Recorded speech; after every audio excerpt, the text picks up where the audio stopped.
shoots it along the boards. And it's cleared into neutral ice, where now it's picked up by Murray here. Oh, boy, off the skate. Otherwise, the Blue Devils may have had a 3-on-1 chance. Flatley try to flip it in. Pass now is behind Pellin. It goes into the Blue Devil end of the rink. In behind, up along the board. Blue Devil is trying to get it out, but it will be kept in by Tristan Johnson. And now finally, Eveleth gets it into neutral ice. Bialke after, tapped away by Marvin. Center ice off the skate of Pellin in the Blue Devil end. And Virginia just will clear it out, and Bialke will dump it in. 14:15 to go in our opening period. No score in our hockey game.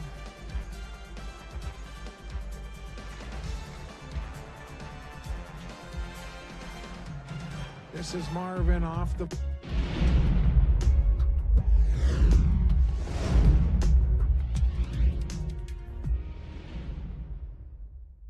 And a pleasant good evening, hockey fans, and welcome to Section 7A Hockey. It'll be the Eveleth Gilbert Golden Bears and the Virginia Blue Devils. They're introducing the lineups right now. We've got a dark arena, so we'll take a timeout, and we'll come back with play-by-play action. Virginia, Eveleth Gilbert, Section 7 Hockey from the Miners Memorial Building.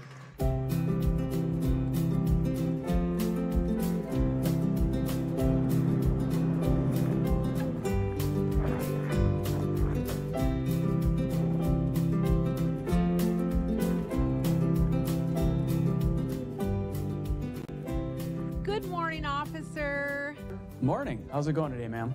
I just want you to know, I love this city. I can always find a parking place, and I never have to parallel park.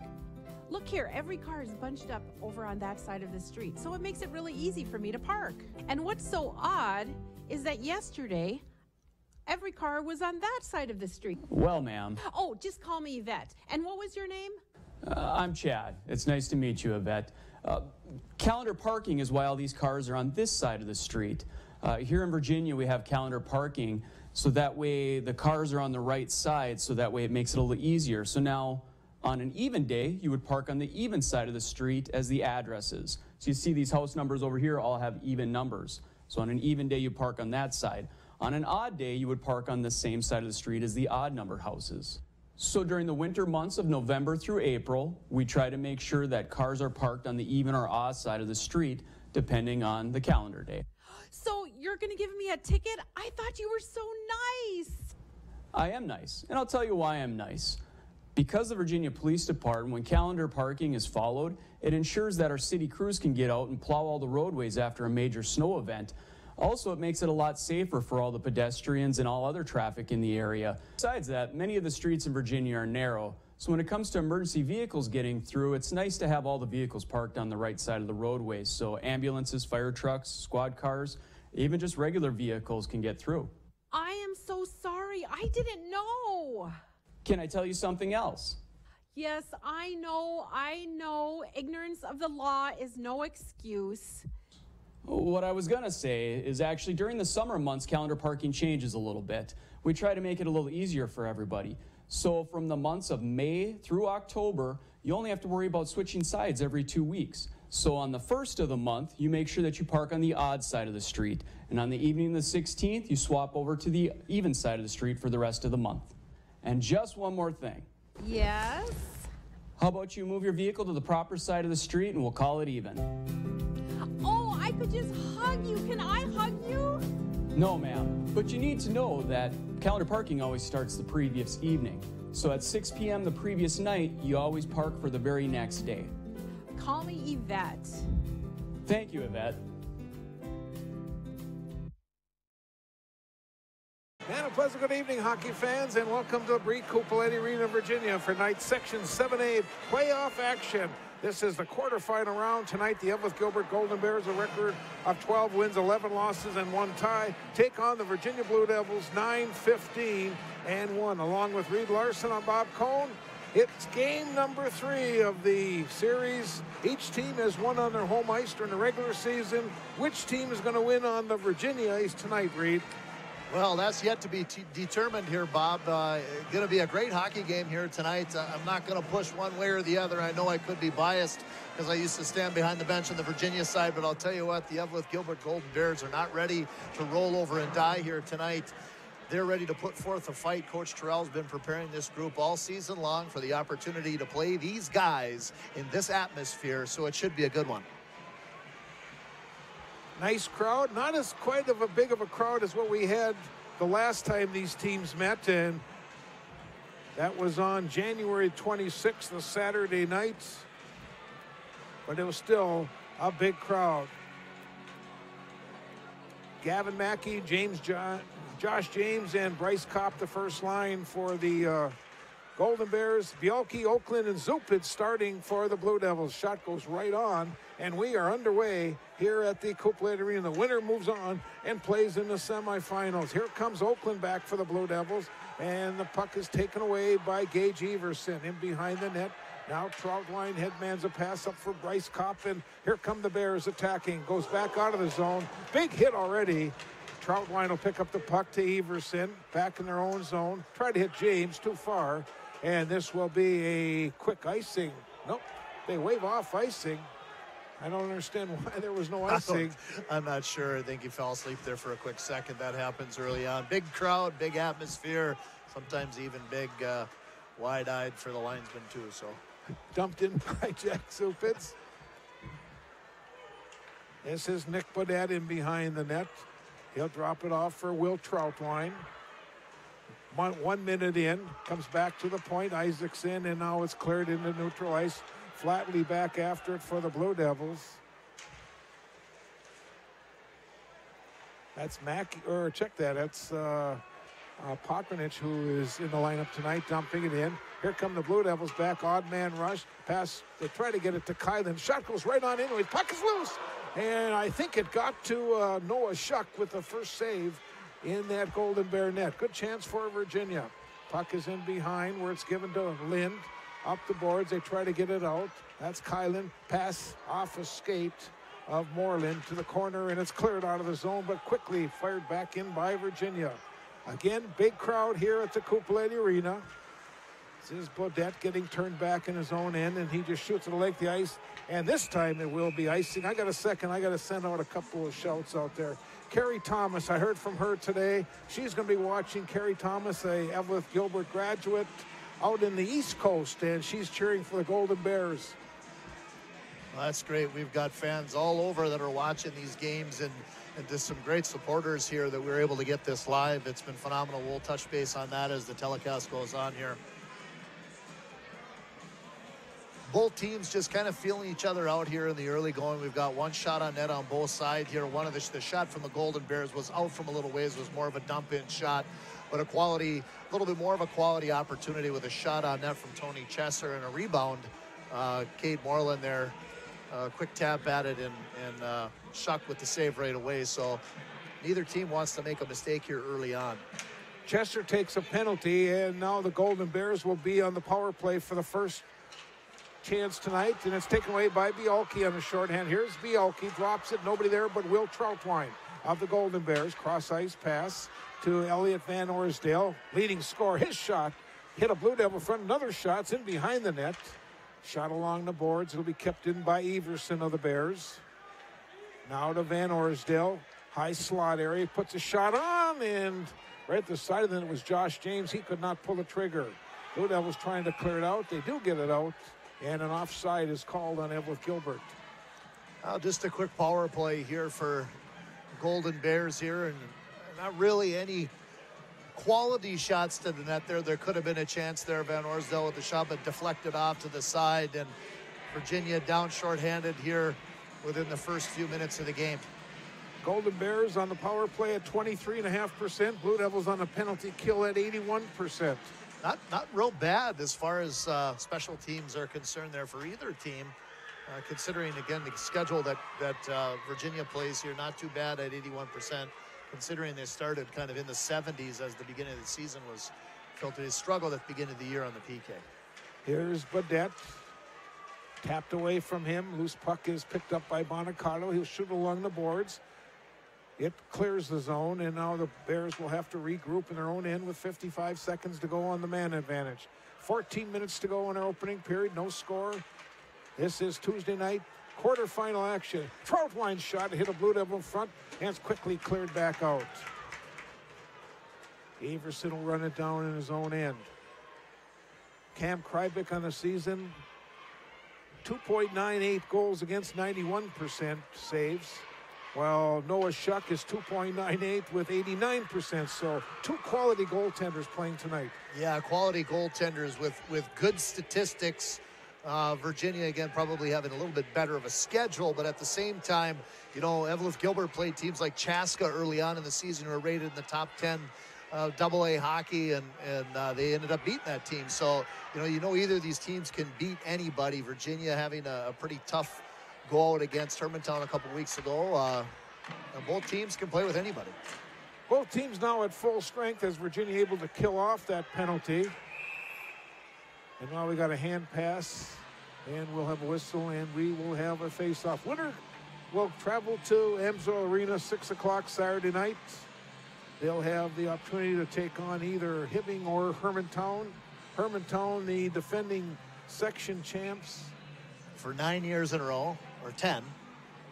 Well, between Section 5 and Section 7. Yeah, they've had Section 7 since 2014. Okay. So about 4 years in a row out of that section. Yep. Here's a shot taken by Tassoni, save, and that's a goal! The Golden Bears score first. A great shot and a rebound there. Cam Kryvik stretched out to make the save. We'll get a chance to see a replay here on this one, but a stretch out.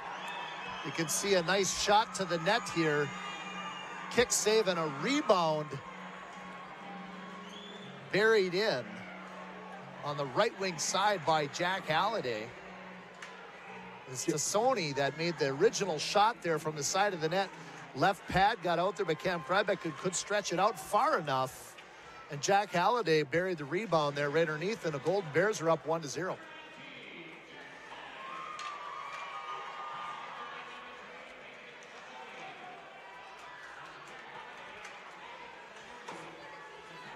So they gave Tassoni one of the assists. I couldn't hear the other assists, but anyways, it's 1-0 for the Golden Bears. Puck is now in behind the Blue Devil net where it was picked up by Coda Jelly. Tries to get it up the boards. It'll be kept in. Here's James's shot. Deflected just wide. James will run it down.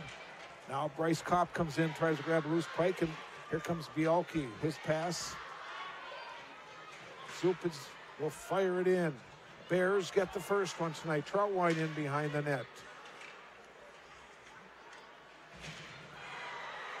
Big check in that corner. It's cleared, but not out. Codagelli will keep it in along the near boards. Troutwine again takes another whack at it. Here's Codagelli, cross-ice pass. That's Wagner going into the boards. He gets crunched right there. Troutwine shoots along. Here's Codagelli's shot, was wide. Comes over the far side, and James will just clear it, and it'll be a icing called. Break in the action, 11:27 to go in our opening period. 1-0, Eveleth Gilbert.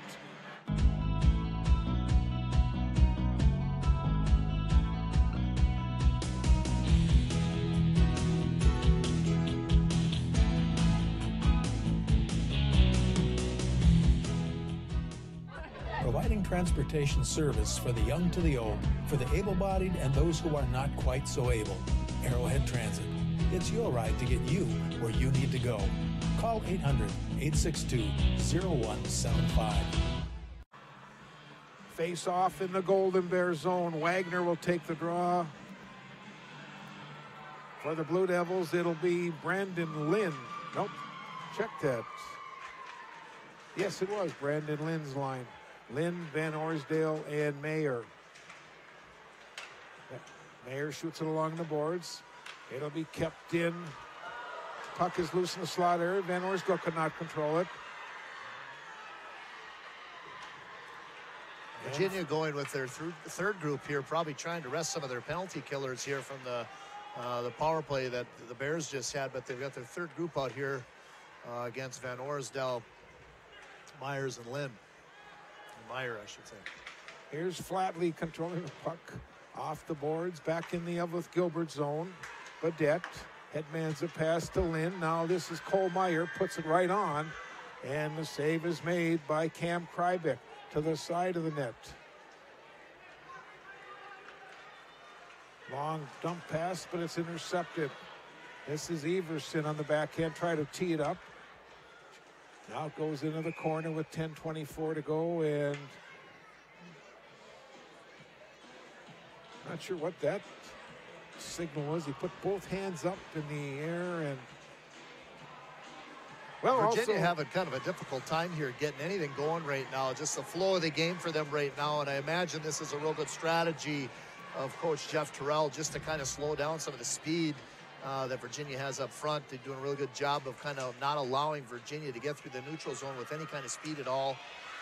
Having a tough time breaking the puck out. And the Golden Bears have just been throwing things at the net. in behind where it's grabbed by Kylan.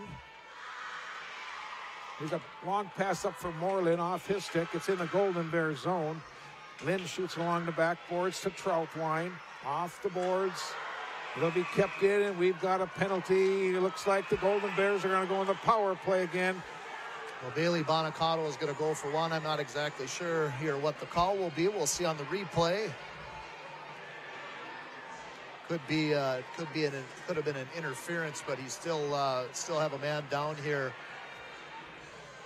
not being attended to by anybody just yet. Well, we got a second, a few more shouts out. We want to thank Jill Forty. Jill Forty was very much involved with getting this live stream on. Jill's nephew, Will Troutwine, plays for the Golden Bears, and because of some costs involved, she was able to raise some funds and get this game on our live streaming, so everyone, all the Blue Devil fans, all the Golden Bear fans all over can enjoy it. So Jill teamed up with Willie Speltz here in Virginia.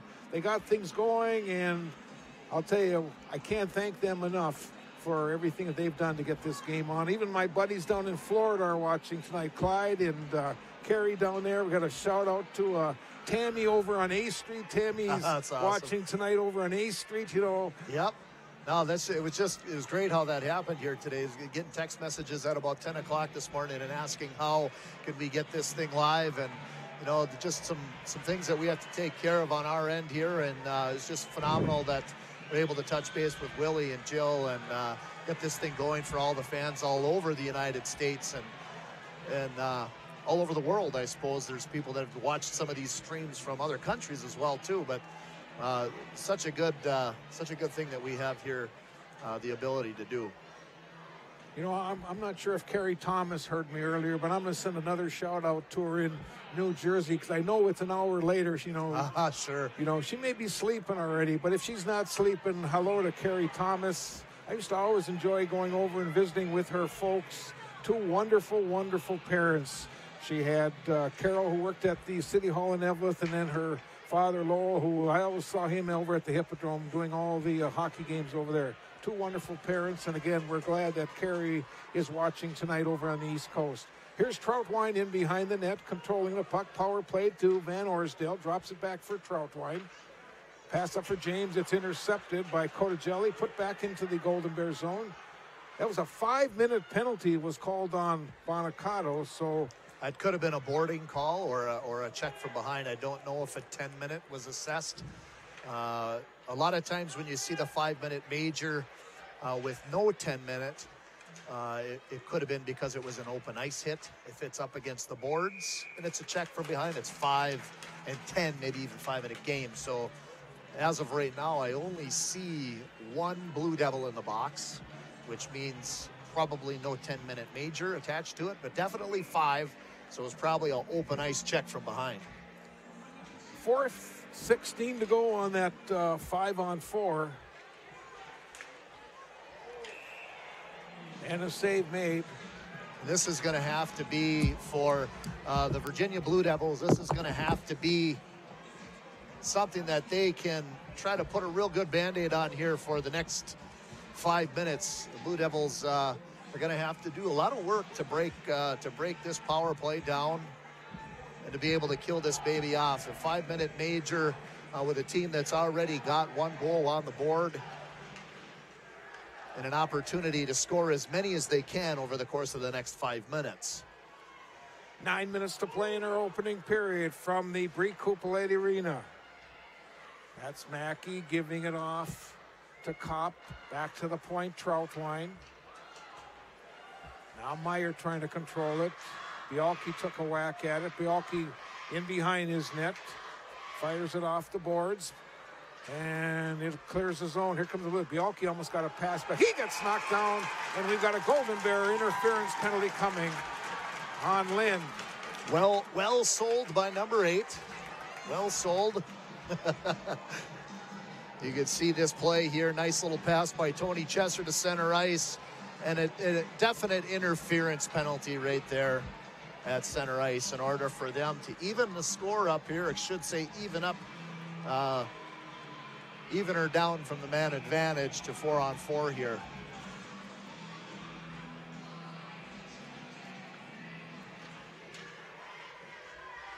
Puck is controlled by Kylan. Gets it back to Coda Jelly. Carrying it in behind the Golden Bear net.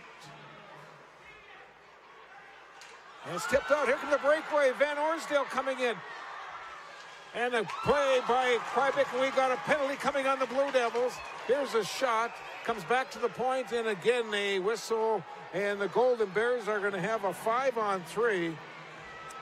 Golden Bears, it'll be a 4-on-3 here, actually. Oh, 4-on-3. Yep. But then they're going to have a 5-on-3. Chasing down Van Orsdale after he turned the puck over there at the blue line. So he had to work hard to try and pick up for turning over his own puck there on the blue line and chase him down. And we will have a 4-on-3 power play for the Golden Bears. Advantage Eveleth Gilbert with 8:10 to go in our opening period, and they already have a 1-0 lead. Van Orsdale gets it back to the point to Everson. Van Orsdale. And it's cleared out of the zone. Nice play by Zach Kylan. It is probably a good time to mention that when you get into section games, Bob, that they typically put it on a rotation so that one year they'll have range refs doing the quarterfinal game, and another year they'll have the Duluth Association. And this year we have the Duluth Association reffing this quarterfinal. Puck comes back to Troutwine. Now to Mackey, right side. Troutwine again. Let's go over Rister. It's high and wide of the mark. And the Blue Devils will clear it. Now here comes Cade Moreland. Moreland. And we've got Troutwine taking a penalty. Boy, we definitely got battle of the who's got the most space on their side of the penalty box here tonight. But there's no question that these were penalties. I mean, they're all penalties, every one of them. So, I mean, if the referees are doing what they're supposed to be doing, they're calling them because they are penalties. Cade had a little bit of a step on. Was it Troutwine that got that one there? Yep. Will Troutwine. He had a break and couldn't get the shot off. Ended up getting pulled down, and now we got 3-on-3 hockey. Boy, this is just like the National Hockey League, right? 3-on-3. It is. There's a lot of space out there right now. Here's a shot and a save by Shuck. Shot from Moreland. Here come the Bears back. Here's Bodette into the Blue Devil end. Bodette left side, in behind the net. Stops on the right side. Gets it over to Bryce Kopp. Back to Bodette, tipped. Kryvik with the save in front. And now Moreland. Long pass, tried to hit Bialke. Now Bialke will run it down along the near boards. Bodette will control it. Now it's 4-on-3 for the Bears. They'll have, and in 16 seconds, the Blue Devils will get their fourth skater back on. Long pass off to Sony's skate. Boy, the assistant coaches on these benches have got their job cut out for them, trying to figure out who gets out of the penalty box when, with all of these times up on the board. And now we got 4-on-4 here for about 50 seconds. And then the Bears will have about a 15-second power play. Tassoni dumps it along the boards, and it's cleared back into center ice. Van Orsdale will pick up the puck. He turns back into his own end. Here comes Elliott Van Orsdale into the Blue Devil end. Tries to go around the defense. The puck gets cleared away from the slot area. Tassoni battling for the puck. Doherty tries to control it. And now Josh Doherty will get the puck into center ice. He puts it in the Golden Bear zone. Comes off the backboards. Doherty trying to center it. That was actually a really smart play there just to try and throw it to the net. It could have hit something and ended up and back in the net. Here's Badette putting it into the Virginia end. Now the Bears at full strength, and in 12 seconds, Virginia will have skater back. The shot is high and wide. Troutwine picks up the puck. 5 minutes to go in our period. Here comes Will Troutwine into the Virginia end. Troutwine shot is saved by Krybit. Now both teams are skating 5 aside. Kept in by Josh James in behind, where Cotagelli will grab it for Virginia. Gets turned back by Van Orsdale. And it's just dumped right in. Now Everson in behind his net. Gets it to Ty Mason, back to Everson. He cannot control it. This is Drake. He'll take a check. Still battling along the boards. Now Mason on this side. Flips it along the boards up for Gavin Mackey. Lots of checking. Both teams exercising a lot of emotion in this game here tonight. Nobody wants to end their season on this note, and nobody wants to end it against this opponent specifically. Timeout on the ice with 4:08 to go in the opening period. 1-0, Eveleth Gilbert. I'm in carpentry. We do a lot of woodworking. Right now we're actually building a couple houses. I like the atmosphere, like everybody around here, all the faculty, they really like to help out. My instructor, Leo Lucas, he's been in the field for at least 30 years or so. My goal with carpentry is to work for a larger company down in the cities. My name is Tyler Kemp, and this is my Mesabi story.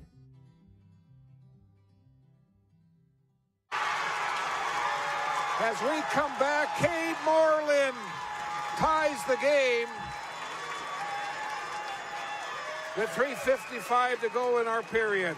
He found that upper right-hand corner going right across the grain here. Little turnover on this play, and he used Tony Chesser just as a decoy going to the net, and ends up finding Shuck hugging the post on the near side. Will Troutline turns the puck over there, and Cade Moreland ends up coming up the right-hand side. Little snapshot to the far blocker side of Noah Shuck. And we got a 1-1 hockey game, Bob, and some pretty excited Blue Devil fans here with 3.5 left or so in the first period. Marlins, with his 17th goal of the season, has tied this hockey game.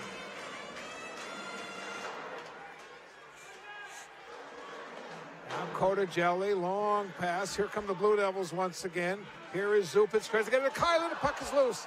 And now here come the Bears back. This is Cole Meyer taking into the Virginia end. Meyer coming right in. Meyer shot in the save by Krybik of the Blue Devils. Now Cotagelli. Pass was intercepted in center ice. Still loose.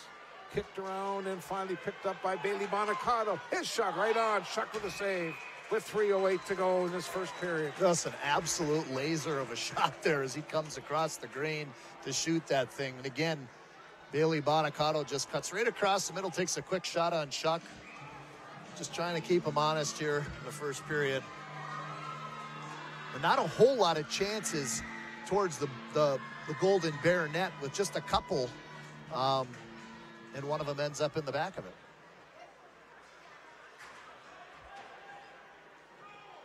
Puck goes in behind the Golden Bear zone, where the puck gets dropped back for Troutwine. Right out in front. Now Lynn taken into the corner by Zupitz. Comes back to the point. A shot from Flatley was wide. Right to the side of the net. A goal! Zupitz at the side of the net.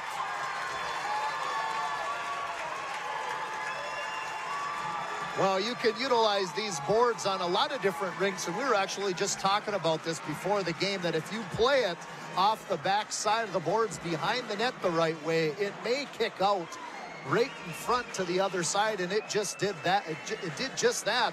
Puck was shot from Dawson Flatley, bounced off the back wall, kicked out to the right side of goaltender Schuck, and Jack Zupitz was right there, tapped it in on his backhand, and now we got a 2-1 hockey game. Zupitz, playing for the first time since before Christmas, has been out with a groin injury. Yeah, he struggled with that. He tried coming back at one point in time there just a little too early and wrecked it for 10 more games, and now is finally healthy enough to play in what he doesn't want to consider his last game. He wants to play at least another one. Just over 2 minutes to play here in our opening period. It's 2-1 Virginia. Here comes Drake back. Shot right on. Shot the save. Another shot was just wide. Well, that's a guy when he comes hard to the net right there. If I'm any goaltender, I don't care who it is, I'm scared. You get somebody as big as Dylan Drake coming at you like this. Just look at the head of steam he has. He shoots it. He comes and finds his own rebound. He's coming with the head of steam with about 215 pounds of pure muscle. 2-1 Virginia with 2:04 to play in the opening period. Moreland controls it, and then now it's shot out of the zone by Everson of the Bears. Quickly put right back in.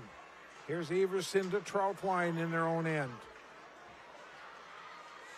Pass goes in, but this should be icing. Okay, no, I don't understand why that wasn't icing either. I'm not sure either. Referee Brett Klazowski thought maybe it could have been played. And now we've got a hand pass that'll come back into the Blue Devil zone. Face-off will be to the glove side of Noah Schuck. And you'll have Zach Kylan on the face-off. He's going to line up across from Gavin Mackey. You'll see this matchup a lot tonight with the Kylan, Moreland, and Chesser line trying to be matched against the Mackey, Kopp, and James line. Troutwine tips it up the boards. This is Josh James. Kopp is in the middle. Puck is dumped in deep. Kopp will run it down and behind the net, battling for it. Now James shoots it along the boards. Troutwine will keep it into the corner.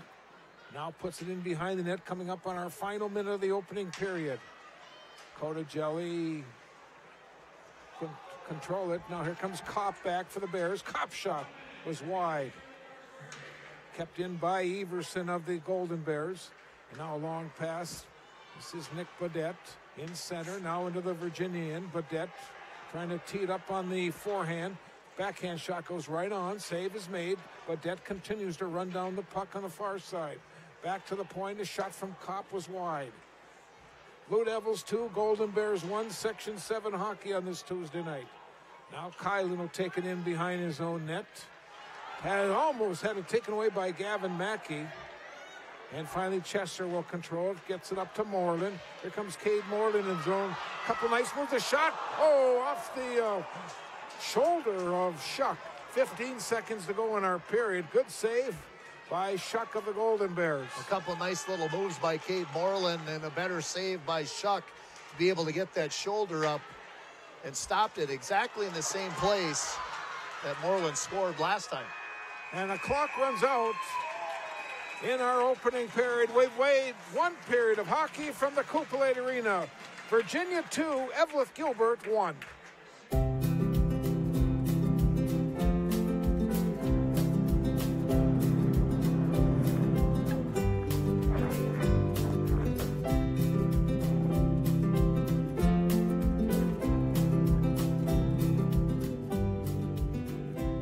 Good morning, officer. Morning. How's it going today, ma'am? I just want you to know, I love this city. I can always find a parking place, and I never have to parallel park. Look here, every car is bunched up over on that side of the street, so it makes it really easy for me to park. And what's so odd is that yesterday, every car was on that side of the street. Well, ma'am. Oh, just call me Yvette. And what was your name? I'm Chad. It's nice to meet you, Yvette. Calendar parking is why all these cars are on this side of the street. Here in Virginia, we have calendar parking, so that way the cars are on the right side, so that way it makes it a little easier. So now, on an even day, you would park on the even side of the street as the addresses. So you see these house numbers over here all have even numbers. So on an even day, you park on that side. On an odd day, you would park on the same side of the street as the odd number houses. So during the winter months of November through April, we try to make sure that cars are parked on the even or odd side of the street, depending on the calendar day. So you're going to give me a ticket? I thought you were so nice. I am nice, and I'll tell you why I'm nice. Because the Virginia Police Department, when calendar parking is followed, it ensures that our city crews can get out and plow all the roadways after a major snow event. Also, it makes it a lot safer for all the pedestrians and all other traffic in the area. Besides that, many of the streets in Virginia are narrow, so when it comes to emergency vehicles getting through, it's nice to have all the vehicles parked on the right side of the roadways, so ambulances, fire trucks, squad cars, even just regular vehicles can get through. I am so sorry. I didn't know. Can I tell you something else? Yes, I know. Ignorance of the law is no excuse. What I was going to say is actually during the summer months, calendar parking changes a little bit. We try to make it a little easier for everybody. So from the months of May through October, you only have to worry about switching sides every 2 weeks. So on the first of the month, you make sure that you park on the odd side of the street. And on the evening of the 16th, you swap over to the even side of the street for the rest of the month. And just one more thing. Yes? How about you move your vehicle to the proper side of the street and we'll call it even. Oh, I could just hug you. Can I hug you? No, ma'am. But you need to know that calendar parking always starts the previous evening. So at 6 p.m. the previous night, you always park for the very next day. Call me Yvette. Thank you, Yvette.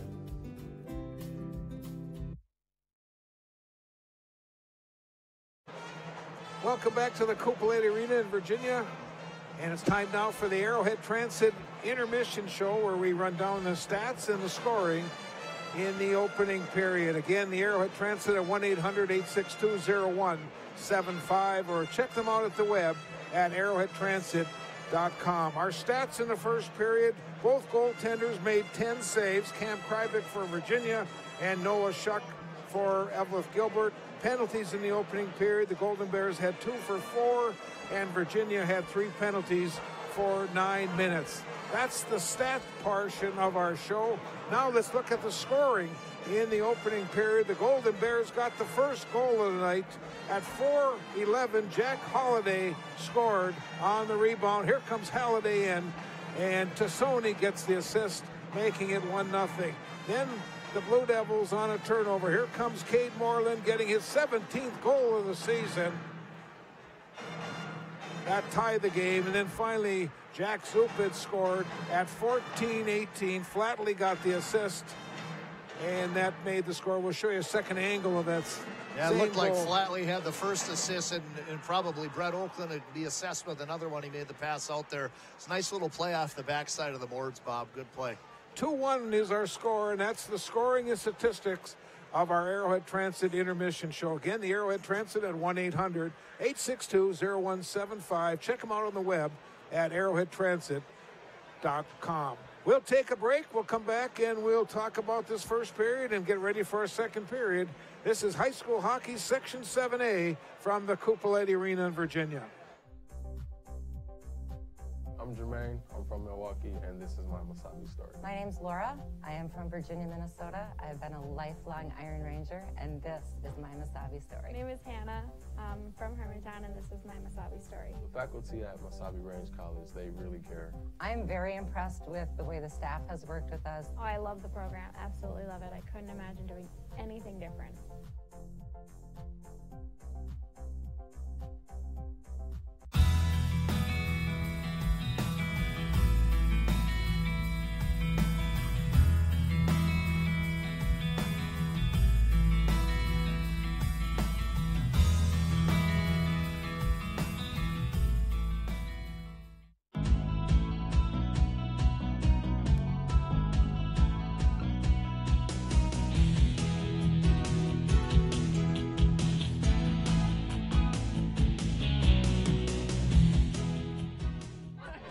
providing transportation service for the young to the old, for the able-bodied and those who are not quite so able.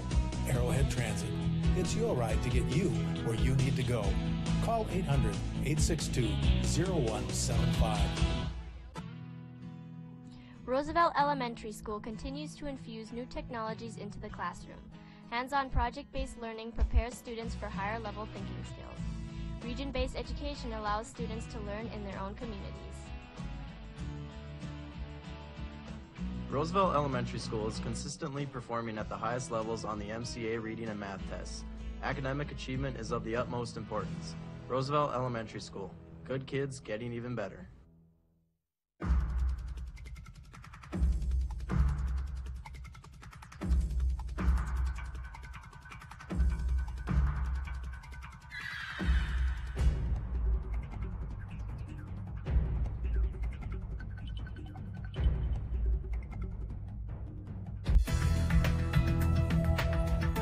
Local television programming is now available to everyone through MesabiCommunityTV.com. From our main page, you can find all of our live sports broadcasts, simultaneously streamed over YouTube, the High School Cube, and also live on Channel 5 Public Access. Archived sporting events are also available on our website for Chisholm, Mount Iron, Virginia, and Mesabi East schools. You can also download all of these events by going to your selected event, clicking on the share icon, and then clicking on the address on the center of the screen. There, you will find your download button. Either from our webpage or from your Roku, you will also be able to watch area council meetings, school board meetings, or area concerts. From our main page, you may also view our entire community bulletin board.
The P.S. Engman Agency is a family-owned business that has served the area with compassion and quality service for over 100 years. We are grateful for their fine support of Blue Devil Sports on Channel 5.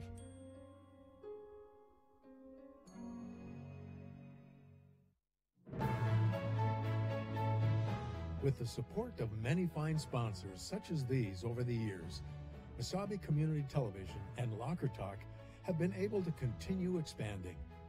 With announcer Bob Cohn and cameramen like Darwin Aller, Javante George, and Justin Pullman, and with support from our program manager Lindsay George, in cooperation with Virginia's public schools and the City of Virginia, we've been able to keep upgrading. Currently, we can be seen live and via tape delay on Channel 5, YouTube, and Facebook, as well as bringing you area sports this year, including UMD football, volleyball, and many area teams on My9 Sports through KBJR's Reaching Out to Our Team. Mesabi Community Television will also continue to bring you sports from Mesabi East, Mount Iron Buell, and Chisholm schools. Your mutual cooperation allows everyone to come out ahead.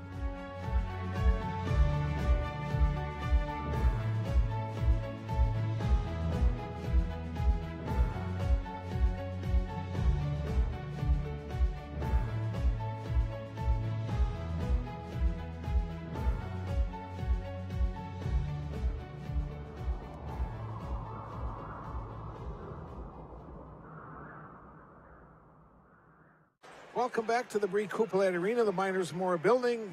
The ice has been resurfaced, Reed.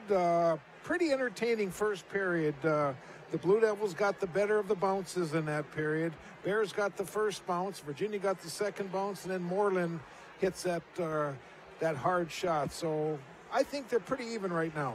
Yeah, pretty even. And you saw a little bit of just about everything when it comes to high school hockey here in this first period. You saw a few goals. You saw a few nice saves. You saw a lot of penalties. You saw a 5-minute major.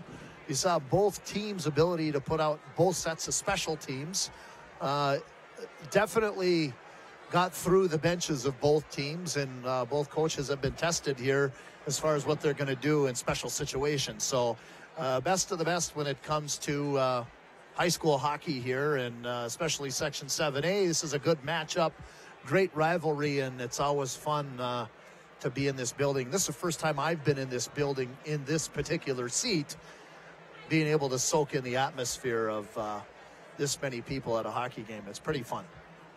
You got some scores you want to update our listeners? Well, as of right now, Hermantown was up 1-0 on Hibbing. Greenway was up 1-0 on North Shore. I didn't see an update from Duluth-Denfeld.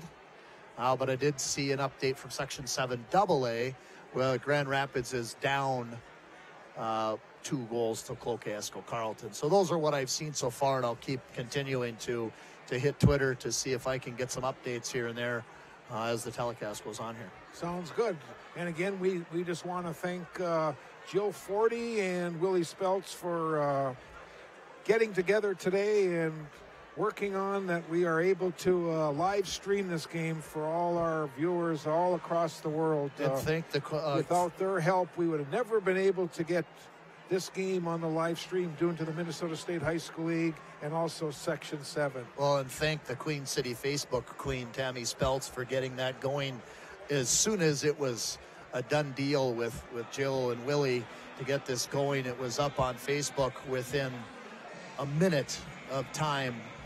Tammy Speltz had that up there, and it was probably shared about 8 million times, because I don't think there's anybody on the face of the earth that has more Facebook friends than Tammy Speltz. I don't even have Facebook. I don't even know how to work Facebook. So. Doesn't even matter. Tammy will be on there for you, making sure that she reaches out to everybody. Well, this is our last hockey telecast of the year due to contracts and state hockey tournament action going on. Minnesota State High School League, KSTC Television 45 having exclusive rights to all the section and all the state tournament games. This is our final hockey telecast for this sports season. We've got boys basketball coming your way. Thursday night we'll have the Virginia boys taking on Denfield, and then next week the Virginia boys will be taking on Grand Rapids on Thursday. Friday night they'll close out the regular season against Esco. But Reed, it's been a fun year. We had about 17 hockey games together. There was 4 more football games, 21 game My Nine package, plus I think it's going to work out to about 14, 15, 16 Locker Talk Blue Devil games this year. So it's been a fun sports season. It's been a fun and busy sports season, and I wouldn't have wanted to have spent it with anybody else than the crew that we've got here at Mesabi Community Television. Pretty awesome crew. Best cameras in the area by far. Best camera crew, best production crew, and certainly about a B- broadcasting crew. Okay. All right. That's me. You got the A. Yeah. I'm still the rookie.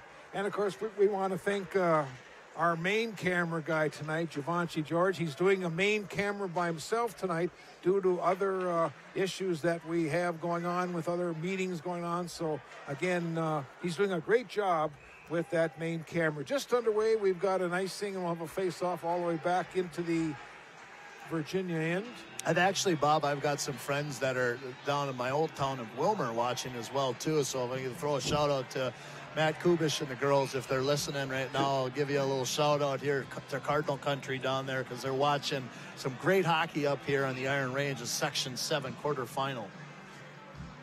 Also want to send out a shout to TJ Thomas watching tonight in Jackson Hole, Wyoming. Here's a shot right on. Not sure if it hit Krybik or if it hit someone in front of the net, but it goes to the near boards. Now Badette gets it back to the point.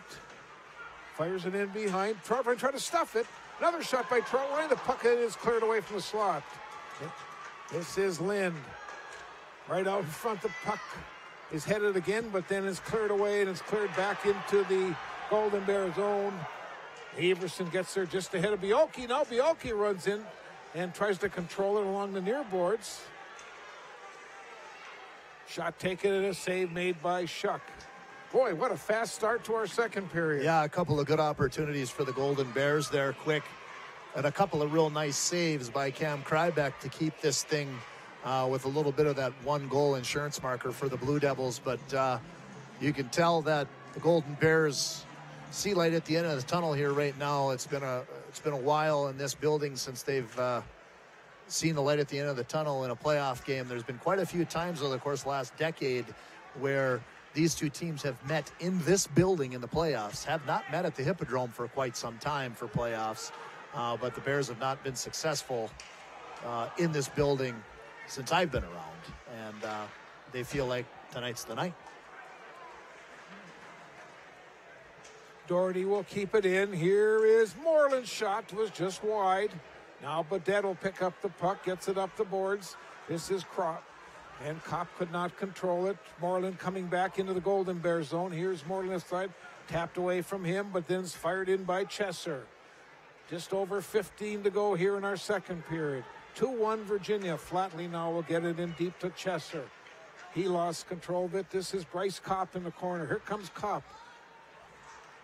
Cross-ice pass to Josh James. Those are two kids that go to school at Mesabi East. Mesabi East, Eveleth Gilbert. A combination of schools make up this Golden Bear team. Everson back in behind his net. Off the boards. Gets it up to Halliday, who got the only Bears goal. Cross-ice pass a little bit behind to Sony. And the Blue Devils will just dump it out into center ice, where it's put quickly back in. Now to Sony right side. He has it taken away, and the Blue Devils will clear it.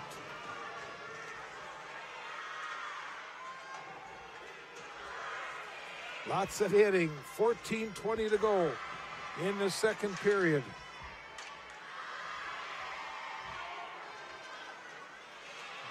From the players' bench, now it comes into the Blue Devil zone, where Doherty will pick up the puck. Drake will clear it out.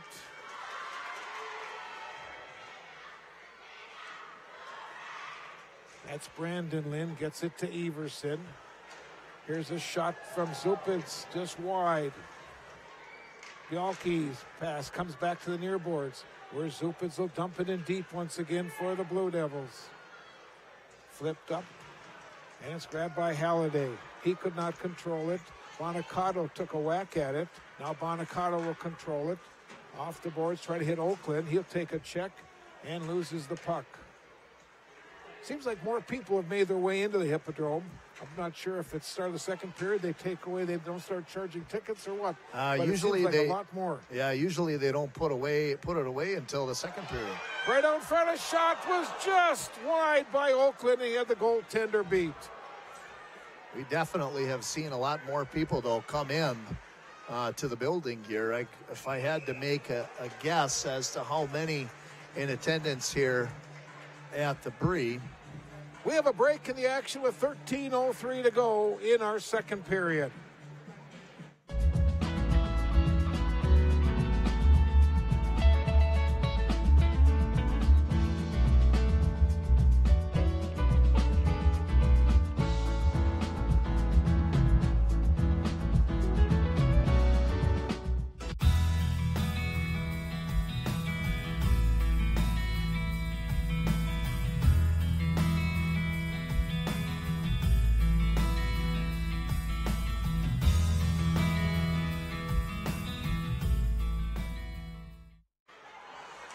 Puck's in center ice. Chesser gets it up to Kylan. Left side, left corner. Kylan trying to get a pass, but he's have all kinds of trouble with Ty Mason. Now Will Troutline, long pass deflected into the attacking zone by Levander, right on front. And Levander almost had one there. Now it's cleared back into neutral ice, where it's quickly put back in by Cole Meyer of the Golden Bears.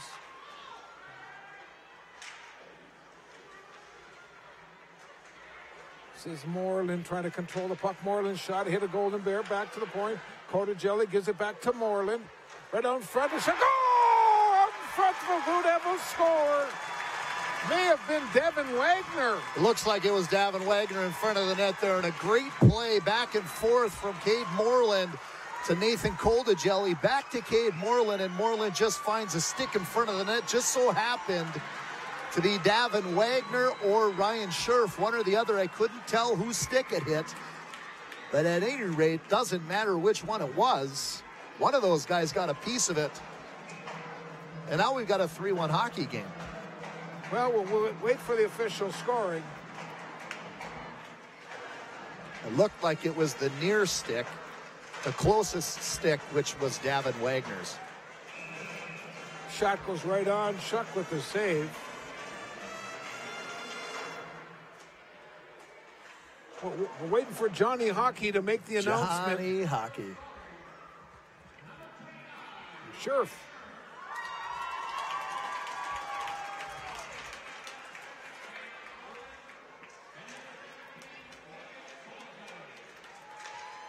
Anyway, real nice play there by both Nathan Cotagelli and Cade Moreland to be able to find that open stick in front of the net. And that's one of those plays where if you can find that stick, all you have to do is hit the stick and it should bank right off and go in the net. That's exactly what happened. Ryan had a great job just going hard to the net, but his most important job was just leaning down on his stick, putting all his weight on it so that it could go right off that stick and in, and it was a great play. Well, as we get our cameras figured out here, where Darwin, our main camera, is returned, and Givenchy has gone up on the deck. There was just the deflected puck. Buddha just about got clipped by his first puck of the night tonight. And usually he's moving pretty quick up there to get out of the way. Back to the point, a shot from Lind. Off the skate to the near boards. Now to Sony, try to control it. Halliday. Bialke gets it up the boards, but quickly put back in deep where Flatley will get the puck. Now to Oakland. Off a Golden Bear skate. And Oakland will try to get it out, but it'll be kept in by Lynn. Oh, now they'll say the Bears have to tag. 10:45. Well, here's a Tony shot that hit some traffic. And Oakland will grab the loose puck. Long pass up to Bialke. Here comes Bialke, and Bialke shot. I think the goaltender Shuck may have gotten a piece of that one. Here come the Bears back. This is Lynn. Lynn gets it up to Tassoni. A little bit behind Lynn. Now it's grabbed by Holiday. A lot of great flow to this game right now. What a collision. Here's a shot, a save off Tassoni's shot. And it's cleared out of the zone off the stick of Jack Zopitz. We keep talking a lot about the crowd here. We had to go to break before I got to make an estimate on how many people are in here, and I'm going to probably say close to about 1,800 people. I think you better add a few more there. Maybe a few more than that, closer to 2,000. Yeah, I think we're probably between 22 and 24. Oh, really? I think so. They're standing all around. They're standing up along the back. Yeah, you're probably right. Now, I'm just kind of, as I look at the numbers in here, the capacity in here is probably close to 3. Yep. And that's if the bandstands are full and both sides and upper mezzanines are full. So I guess you're probably right around 2,000, maybe 21. We've got an offside called, so the face-off will come outside. You've done way more games here than I have, so I've been at this for 40 years. So you probably have to have somewhat of an idea. Sports. But I got to go out on a limb and say I don't know how many quarterfinal games in the area have this big of a crowd. Yeah. Not many. Yep. I'm sure in Hermantown they don't have this kind of crowd with Hibbing. No. Well, because they can't fit that many people in there anyway. That's true.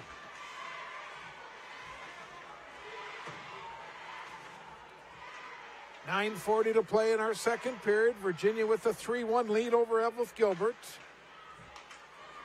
Comes Kylan into the zone. Cross ice pass. Bonicato shot. Hits something in front. Puck's loose. And Badette will come away with it. Here comes Badette into the attacking zone. He's got Lind in the middle. Now tries to get the pass to Lind. And we've got a holding penalty, a slashing penalty on Virginia. Must have got a piece of the goaltender when they were going to the net there. But you can see assistant coach Chris Weston not a happy camper about that call there. Trying to have a conversation there with referee at the center of the ice. And I know as well as anyone else doesn't matter how much you argue, he's not changing the call. Chesser gets his second penalty of the night. This is a big 2 minutes for the Golden Bears. They need to get one just to get back in this game. They trail 3-1. Troutwine will dump it into the corner. Now Flatley will come in after it, and he'll just clear it. Everson in behind his net.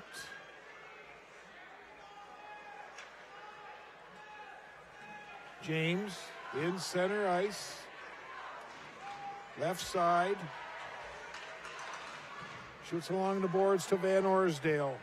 Gets it back to Troutwine. Shot from Everson.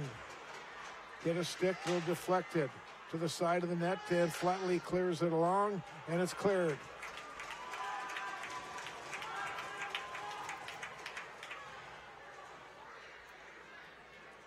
(3-1) Virginia over Eveleth Gilbert. 1 minute to go on the man advantage. And the whistle offside.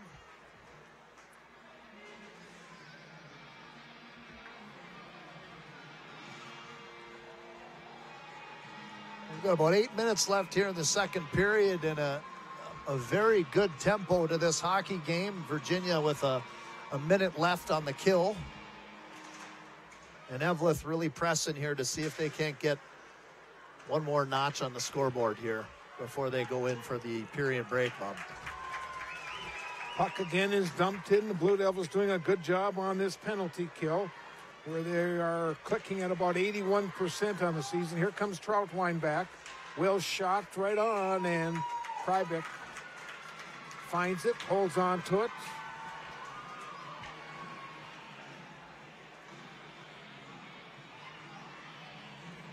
Great speed coming up the left-hand side there by Will Troutwine. He blows a tire right there at the dot. Still gets the shot off, but likely, if he doesn't lose an edge, it's a little harder shot. Half a minute to go on this man advantage. 7:45 to go. Excuse me, in our second period. Mackey. Now he gives it off to Kopp. Coming back to the far side. Cross ice to Badette.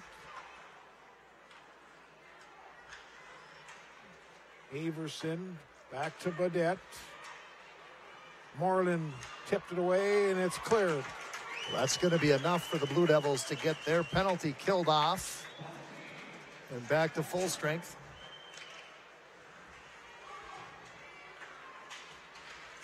Bonicato in his own end. Now it's intercepted by Everson. Bears are offside, so Everson could not attack. So he dumps it in. Brings around the boards to the far side. It's taken away right out in front. And a shot was taken by Pokranich. A little bit of an ill-advised fan on the puck there in the corner by the defenseman there for the Blue Devils. And an easy cut to the front of the net there for an opportunity at the net. You know, it seems like even more people are making their way in. Well, I think people start to realize that this might be the biggest game in the area. Might as well get there. Shot was taken, a save is made. Halliday trying to control it. And now it's taken away by Wagner. Wagner will get it up. That's Drake coming into the zone, and we have a whistle, and we've got a penalty coming. We'll have a power play for the Blue Devils. Golden Bears will go down a man. Halliday goes to the box for the Golden Bears. That's their third penalty. Well, either way you swing it here, I I don't think that the referees are calling anything lopsided. They're calling a lot, but it's not lopsided. So both teams able to exercise their special teams often tonight. Blue Devils on a power play, almost 15%. Bears 83% on the penalty kill. Again, you know, just to kind of fill in the listeners, power play likely you like to have somewhere around the 25% range, and anything above 85, close to 90 on the penalty kill is really, really good. Here's Moreland. Cross. Try to hit Bialke just a little bit off there. Puck right out front, and it's deflected into the corner. Boy, Bears almost gave one up there. Back to the point. Virginia moving it around. Shot right out front, and a save made on a hard shot by Jack Zupitz. And it's cleared.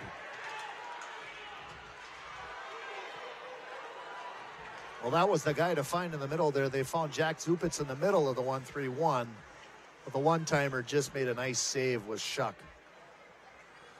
Kylan takes a check, and the puck is taken away by Troutwine. Gets it up to Van Orsdale. And he'll put it back in. This was not a good play. Here comes Bialke giving it back. And we've got a penalty coming. Van Orsdale got knocked into the Virginia bench, and we've got a Blue Devil penalty. Zupitz is going to go to the box, it looks like. Oh, that'll be interesting. I'm not sure if we've got that. I was paying attention to the play. So was I. I didn't see the guy fall into the box there, but likely going to give him a roughing penalty or holding they call it. And now it's going to even up with 4-on-4 here for 46 seconds. And then the Bears will go on a power play. There's no shortage of special teams tonight.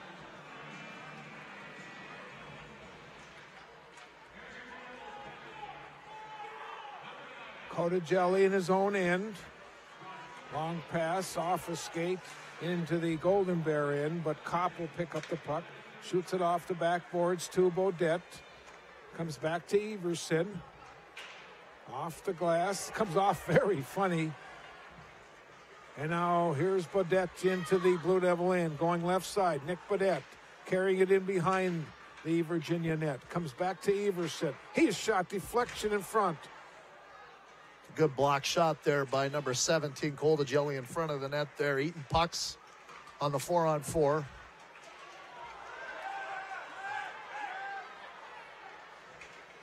Now the Bears for the next 70 seconds have a power play. Here walking in is Jack Halliday, and a save by Krybeck. Puck is loose. It's picked up by Halliday again. Pass off a skate. Mackey try to control it. Gavin Mackey battling for the puck. Now Beaudette will grab it. Here is Nick Beaudette. Let go of a shot high over the top of the net. Goes up in the other netting. Break in the action with 4:15 to go. Second period. 3-1 Virginia over Eveleth Gilbert. I didn't get my degree right out of high school, and I ended up getting married and having a few kids. My daughter, she was going through the college. She got her AA degree. She just kind of was like, hey, Mom, you know, you can do it too. And the professors are really encouraging. Everybody's just supportive. This May, I'm looking forward to graduation and walking with their support.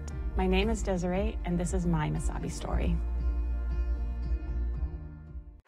4 minutes to play in our period. A puck is loose. Bears on the power play. Meyer took a whack and right on fresh. Goal! The Bears! Elliott Van Orsdale on the power play. Puck just did a lot of bouncing around in front of the net there. A little kick here, a little kick there, and a shot that was kind of misshot by Cole Meyer, and it found its way to the left side of the net there, and it was a good miss because Van Orsdale was sitting there on the back door. As you can see, it kind of made its way over to Meyer. He shot it, but it went right onto the tape of Van Orsdale. He fanned on it, and it actually ended up in the perfect spot on Van Orsdale's stick, and he banged it right in there. We got a 3-2 hockey game. 21st goal of the season for Elliott Van Orsdale, And you're right, we do have a game. Centering pass right on front and a nice move, and here come the Blue Devils out. Up to Oakland, left side, Oakland. Pass towards the slot area, nobody there, and it's cleared back into neutral ice. Now back in the Golden Bears zone where Lind puts it into center ice, and Cole Meyer will put it in for Eveleth Gilbert. Doherty gets it up to Oakland, intercepted by Halliday. Boy, I'll tell you, 19 has really been all over the ice tonight for the Golden Bears. Yeah, no question about it. He's been all over the place. Jack Halliday has just been on fire. The puck has been glued to his stick most of the night. I think he had that breakaway chance right out of the penalty box, and Krybeck made a really nice save. We've got another delayed call. This is the Golden Bear elbowing, I think. It's going to be on, what is the trip? I thought the penalty was over on that far side.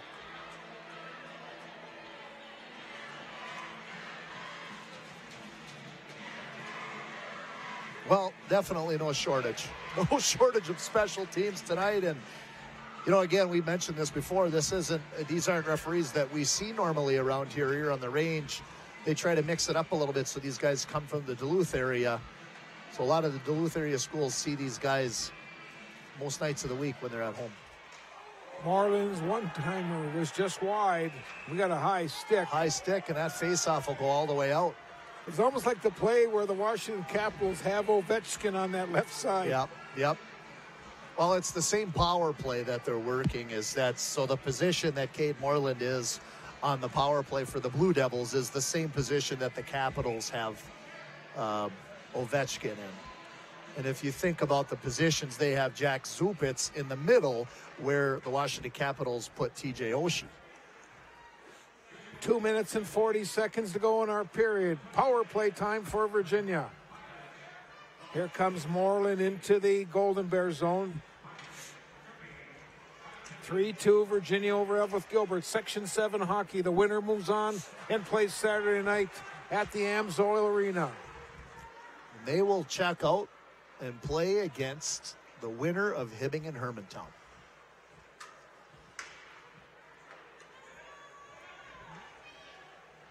Power play for the Blue Devils. That's Kylan getting it back to Coda Jelly.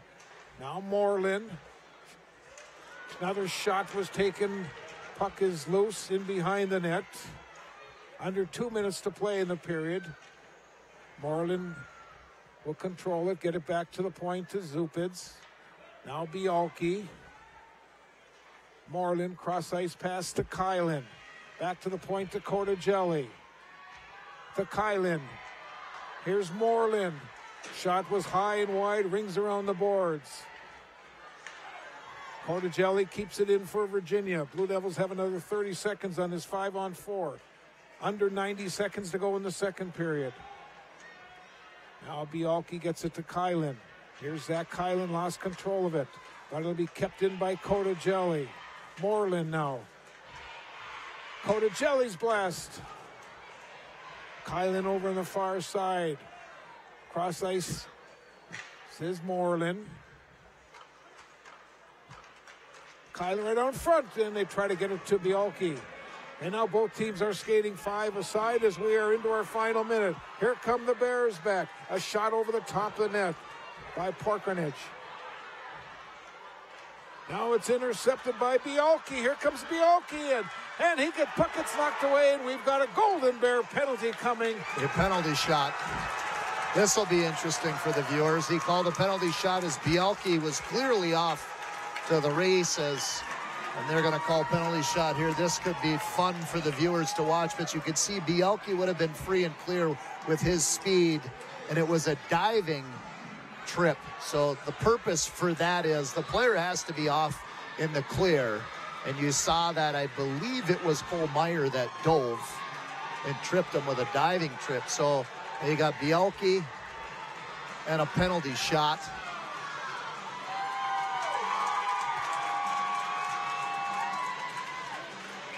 Here we go, penalty shot.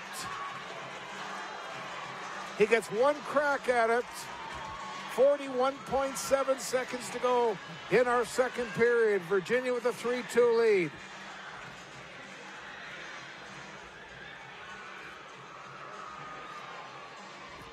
Referee's giving him his instructions, and his instructions that he's giving him is you need to keep forward progress. You can't slow down. The goaltender is getting his instructions, which are you cannot come out of the crease until he touches the puck.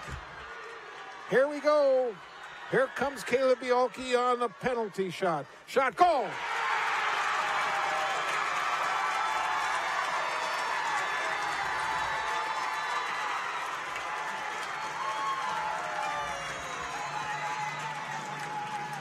And again, you just see Bielke coming in with some real reserve speed, and he goes right under the bar and over the left glove of Schuck.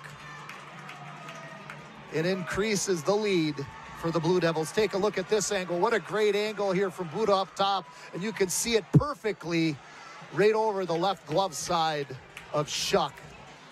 Great angle from up on top of the scoreboard from our camera guy Buda up there. 4-2 as the Blue Devils get a penalty shot goal from Caleb Bielke, his 13th goal of the season.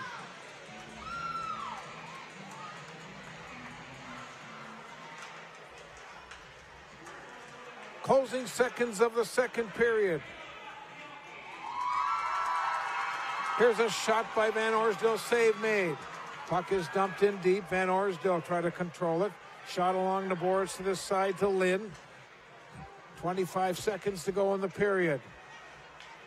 Now it's grabbed by Bonacato. He has it tapped away. Kylin off the boards to Bonacato. They just cleared into neutral ice. Now Lynn tries to get to Van Orsdale. 7 seconds to go in our period. Here come the Blue Devils back. And Van Orsdale will pick it up. He gets it up. Coming in, a shot taken by Bodette at the buzzer as the save was made. And what a second period of action. We've played 2, Virginia 4, Eveleth Gilbert 2. And we'll have our intermission after this.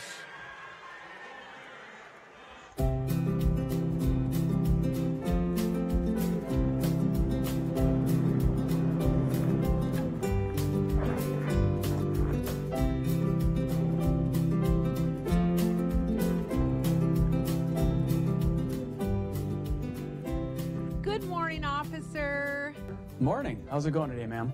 I just want you to know, I love this city. I can always find a parking place, and I never have to parallel park. Look here, every car is bunched up over on that side of the street, so it makes it really easy for me to park. And what's so odd is that yesterday, every car was on that side of the street. Well, ma'am. Oh, just call me Yvette. And what was your name? I'm Chad. It's nice to meet you, Yvette. Calendar parking is why all these cars are on this side of the street. Here in Virginia, we have calendar parking, so that way the cars are on the right side, so that way it makes it a little easier. So now, on an even day, you would park on the even side of the street as the addresses. So you see these house numbers over here all have even numbers. So on an even day, you park on that side. On an odd day, you would park on the same side of the street as the odd number houses. So during the winter months of November through April, we try to make sure that cars are parked on the even or odd side of the street, depending on the calendar day. So you're going to give me a ticket? I thought you were so nice. I am nice, and I'll tell you why I'm nice. Because the Virginia Police Department, when calendar parking is followed, it ensures that our city crews can get out and plow all the roadways after a major snow event. Also, it makes it a lot safer for all the pedestrians and all other traffic in the area. Besides that, many of the streets in Virginia are narrow, so when it comes to emergency vehicles getting through, it's nice to have all the vehicles parked on the right side of the roadways, so ambulances, fire trucks, squad cars, even just regular vehicles can get through. I am so sorry. I didn't know. Can I tell you something else? Yes, I know. Ignorance of the law is no excuse. What I was going to say is actually during the summer months, calendar parking changes a little bit. We try to make it a little easier for everybody. So from the months of May through October, you only have to worry about switching sides every 2 weeks. So on the first of the month, you make sure that you park on the odd side of the street. And on the evening of the 16th, you swap over to the even side of the street for the rest of the month. And just one more thing. Yes? How about you move your vehicle to the proper side of the street and we'll call it even. Oh, I could just hug you. Can I hug you? No, ma'am. But you need to know that calendar parking always starts the previous evening. So at 6 p.m. the previous night, you always park for the very next day. Call me Yvette. Thank you, Yvette.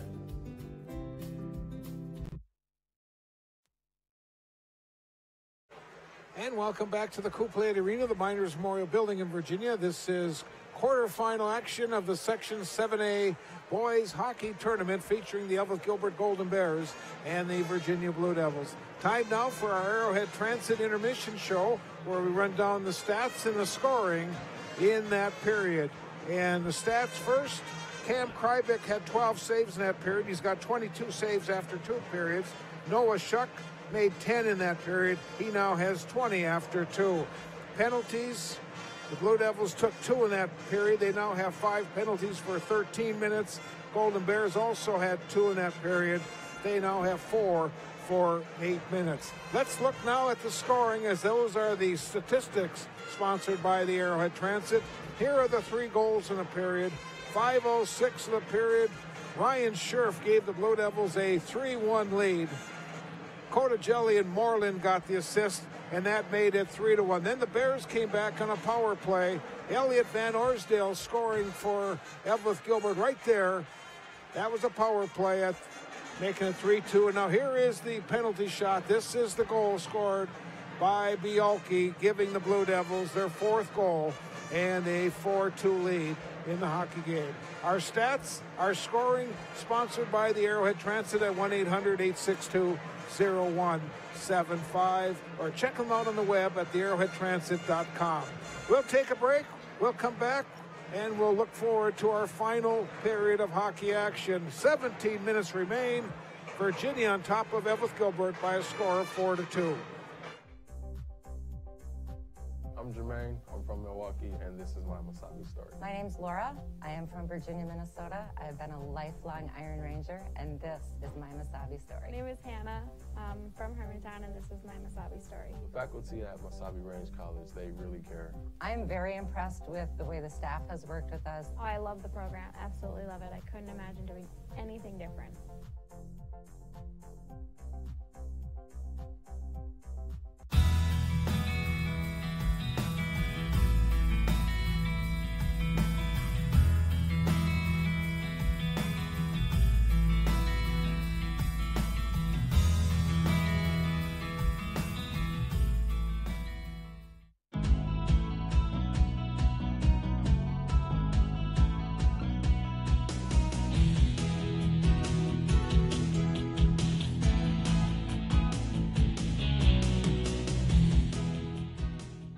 Providing transportation service for the young to the old, for the able-bodied and those who are not quite so able. Arrowhead Transit. It's your ride to get you where you need to go. Call 800-862-0175. Roosevelt Elementary School continues to infuse new technologies into the classroom. Hands-on project-based learning prepares students for higher-level thinking skills. Region-based education allows students to learn in their own communities. Roosevelt Elementary School is consistently performing at the highest levels on the MCA reading and math tests. Academic achievement is of the utmost importance. Roosevelt Elementary School. Good kids getting even better.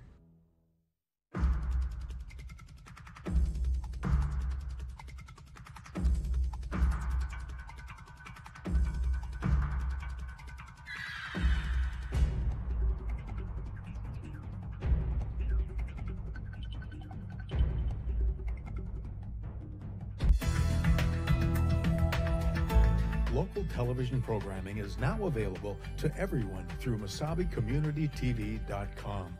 From our main page, you can find all of our live sports broadcasts, simultaneously streamed over YouTube, the High School Cube, and also live on Channel 5 Public Access. Archived sporting events are also available on our website for Chisholm, Mount Iron, Virginia, and Mesabi East schools. You can also download all of these events by going to your selected event, clicking on the share icon, and then clicking on the address on the center of the screen. There, you will find your download button.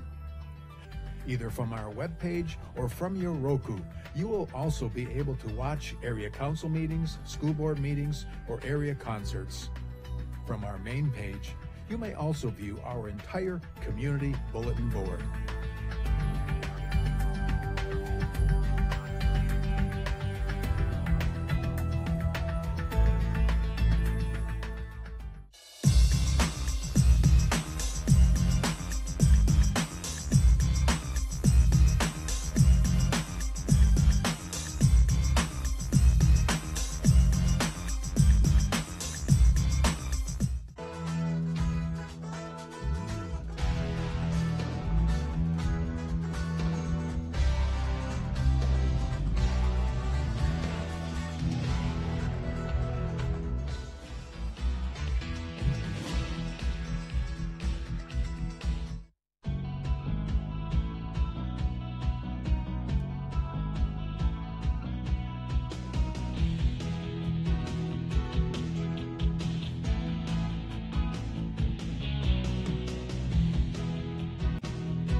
The P.S. Engman Agency is a family-owned business that has served the area with compassion and quality service for over 100 years.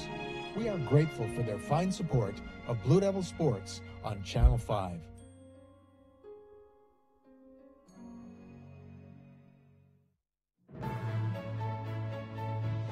With the support of many fine sponsors such as these over the years, Mesabi Community Television and Locker Talk have been able to continue expanding.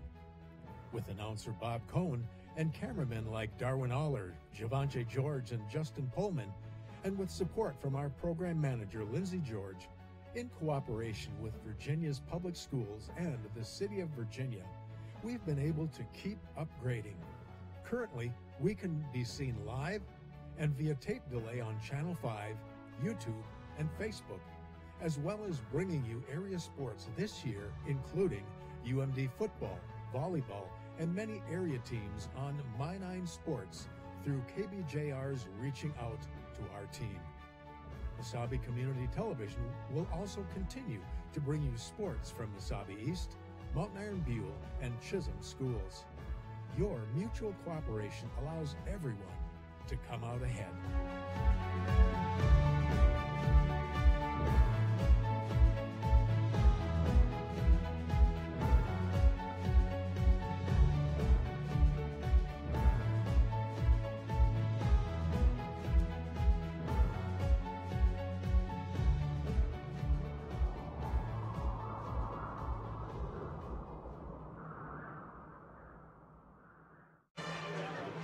Well, we got 17 minutes of hockey remaining in tonight's hockey game, with Virginia on top of Eveleth Gilbert by a score of 4-2. The Blue Devils led 2-1 after one, and they lead 4-2 after 2 periods of hockey. Reed, you were in the same situation last year. You were playing Eveleth Gilbert. You had a lead after 2 periods. What were you telling the kids? What do you think is being said right now in that locker room right now on the Virginia side? Well, Coach Finseth and his crew has to realize that they're in the driver's seat right now. You know, there's a quite a steep mountain for the Bears to climb here right now. Not saying that it's not possible, because it certainly is. 2-goal lead is the worst lead in hockey. But with the atmosphere that's in here, the excitement that's in here, Virginia needs to come out onto the rink, and they need to manage the puck well. They need to be smart with the puck. Don't try to do anything cute. Try to get pucks across the lines. So gain zones. Get the puck out of the zone, get it through the neutral zone, get it deep, get shots on net. You don't have to try to score anymore. You don't have to, but you have to play good defense, and you have to manage the puck the right way. How about your friend Jeff Terrell? He's over on the other side, trailing by 2 goals now. He's been in this situation many, many times. They just can't seem to get that victory in this quarterfinal round here. What is he telling those kids? What do they have to do to come out here in this third period? Well, you know, they got to believe they can do it. And if there's ever a year that they can, it's right now. I mean, this is the group that has played good hockey against great hockey teams all year long. They beat a top-ranked AA team earlier this year in Chaska. who's got one of the best players in the state of Minnesota. They figured out a way to win that game. All they have to do is get out there and empty the tank right now. They got nothing to lose. They got to air it out there. I mean, think about the pressure that's on Virginia to win in this game right now. There's a lot of pressure for them to win in this building because they always win in this building. This would be the one time in over a decade that it's happened where Eveleth has moved on in the sections. So Eveleth needs to come out and believe that they can do it. And I think this is a group of kids that if there's ever a group to do it, it's right now. Well, Reed, this is our final hockey telecast for the year. I just want to thank you. We had a lot of fun this year. I enjoyed myself. I know you brought a lot of flavor to what we're trying to do here and cover high school athletics, not only on My Nine, but also working with me here on Locker Talk. It's been a blast. Oh, it's been awesome this year, and I hope we get the opportunity to do it again next year and get as many games in as we did this year. It's just been a pleasure. As much as I miss being behind the bench and coaching, I still get a little flavor of that coaching Bantams, but I get the opportunity to call some of the best high school hockey teams in the area right next to my good friend Bob Cohn and such a great production crew here. It's been so awesome to be able to do this year, and I hope we continue to do it for a long time. And just to let our viewers know, the reason why is because of the Minnesota State High School League, contract issues. There are things, that will not allow us to move on and now start covering the upcoming games. There is some other crews that are doing some filming, some streaming, some live telecasts. And, of course, you got the State Girls Hockey Tournament. That'll be this weekend. And that kind of knocks everything out for all of us smaller public access stations. Yeah, tonight worked out well because there was no other games going on in the State High School League that they wanted TV rights to. And that runs into some issues on Saturday. So, well, there should be a final 17 minutes that should be interesting. The Bears have to get the first one. They cannot let Virginia get a 5-2 lead on them. Well, like I said before, I mean, clearly Virginia can take and just manage the puck for 17 minutes and be smart with the puck. But everybody in the building has to remember, and anybody that's watching us, remember that these kids are high school kids. Sometimes you get overly excited about the last 17 minutes of what could be the last game of your career, and sometimes you don't always make the best choices with the puck. You could lean on college and junior level kids and professionals to say manage the puck and be smart, but again, they're kids. So going into this period here with the Golden Bears, they just need to empty the tank and throw absolutely everything they can at goaltender Cam Krybeck and see what they can get. And that's what I expect out of the Golden Bears, to be honest I do with you. too as well. They're well coached. Jeff Terrell is a good man and deserves good things. And his players have worked hard over the course of this year. Here's Kylan. His pass goes behind Moreland in the middle. Now Badette will get it up to Troutwine. Here comes Will Troutwine. And we've got a penalty coming, and the Bears are going to go on the power play and have a chance to cut into that 2-goal deficit. Well, that's going to be a slash on Bailey Bonacato there. You got Will Troutwine on the way to the net there with a slash. It's not in the free where it could be considered a penalty shot, where I'm sure there'll be a few people that don't quite understand why one was a penalty shot and why one wasn't. But that one, he was not in the clear. The other one where Bialke was going hard to the net, the guy had to actually dive to trip him. So at any rate, Golden Bears go on the power play here with their first opportunity to try to cut that lead in half. Puck comes back to the point, and it'll be cleared out all the way down. Bears on the power play as Everson shoots it along the backboards to Troutwine. Now to Josh James, and here come the Bears on the man advantage. 16 minutes to play in regulation. A 2-goal Virginia lead. Van Orsdale gets it back to the point to Lind. Cross ice to Badette. Back to Everson. Puck is taken away and cleared. We've got another tuning in from 5,000 miles away. Father Brandon just sent me a text message from the Holy Land. He's in Jerusalem right now, tuning in live to watch this game right now. Father Brandon, God bless you. Safe travels in the Holy Land and on your way home you're missed here at your parish, but you're doing such great things in your pilgrimage over to the Holy Land. Happy to see you tuned in here. Thanks for sending me the message. Oh, very nice. And I also want to send out we'll get that in a second. Here's Badette's shot was just wide of the mark. Rings around the boards. Kept in by Everson. In behind the net where Flatley will grab it for the Blue Devils. Now Van Orsdale will knock it down, try to control it, get it back to Everson. Here's a blast from Everson and hit, I think it was Bialke in front. Troutwine gets bumped. This is Bryce Kopp. In behind the net, kicks the puck along, coming to the near boards. Couple seconds remaining on this power play.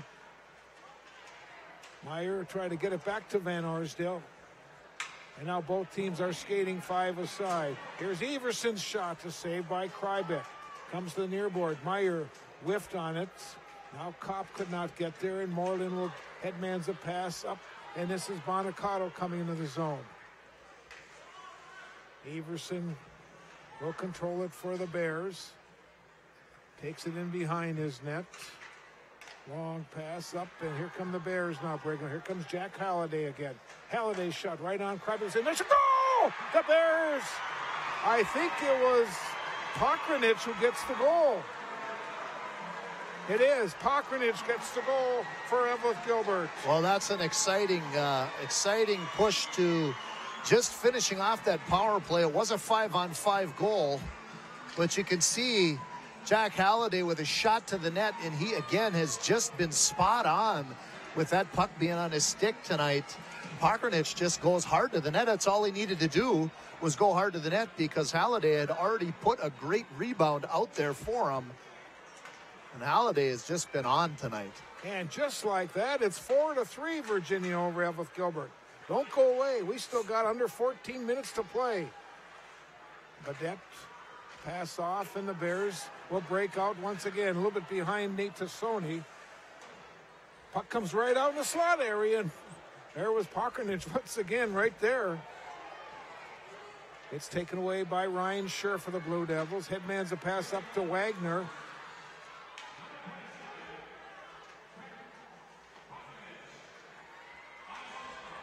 Now Badette will put it into the Golden Bear end, or into the Blue Devil end, that is. This is Bonacato to Wagner. Now Cotagelli coming up on 13 minutes to play in regulation. A 4-3 hockey game. Here's Moreland trying to tee it up with a backhand. Kept in by Bonacato of the Blue Devils. Left side. Now going in behind the net. Looked like almost a high stick there. That was Mason of the Bears, and it's flipped up into the crowd. Well, just when I think that the whistles are going to get put away, I get proven wrong, so I'm not even going to say anything. That, you know, this game hopefully is not decided on a special teams play. So far it hasn't.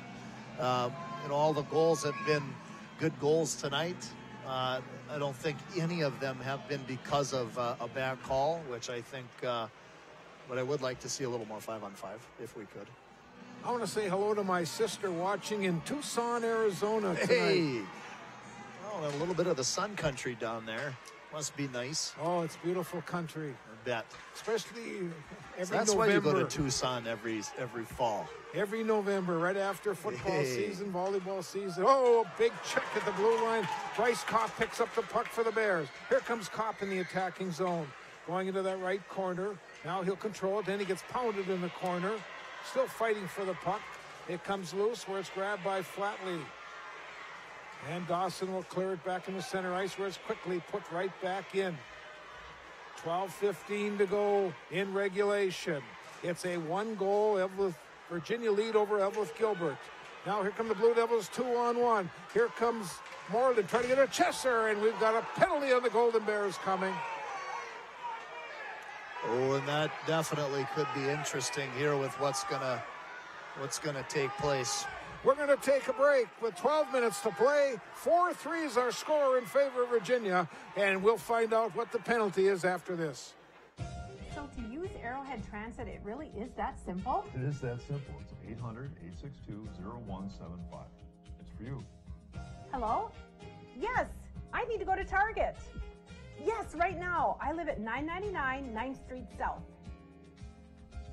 No time to talk. Arrowhead Transit's going to be here in 10 minutes. Well, have a nice time. It really is that simple. Just call, and the bus will be there to pick you up and to take you where you need to go. Well, they're looking at Cade Moreland right now. Brad Kern from Essentia is out, and I'm not sure. I think they're calling for the paramedics. They are, who are in the crowd tonight. Boy, nice to have an ambulance right here watching the game tonight. And now we got about 5, 6 of these guys coming down from the fire department, the Virginia Fire Department. Here comes the Eveleth Gilbert paramedic out. Let's see if we can try to pick up exactly what happened on this on the replay. Comes Moreland in. Well, it was a check, but I think Moreland kind of lost. He lost his footing and kind of went into the boards a little goofy, and ended, I don't. He's holding on to his knee right now, so I don't know if he went in knee first or what had happened. How about, can we show that again? Watch this one again.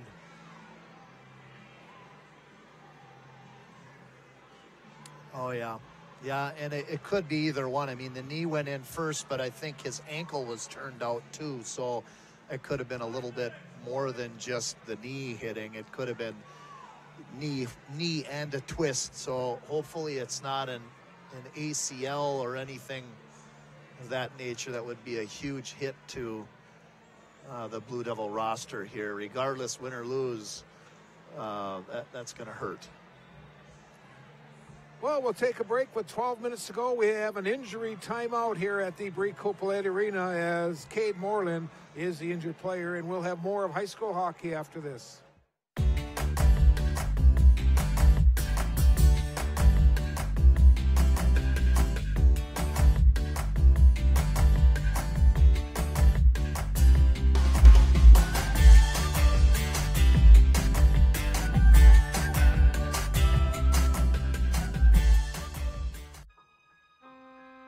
The P.S. Engman Agency is a family-owned business that has served the area with compassion and quality service for over 100 years.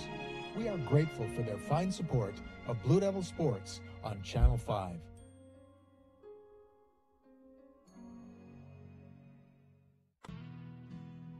Roosevelt Elementary School continues to infuse new technologies into the classroom.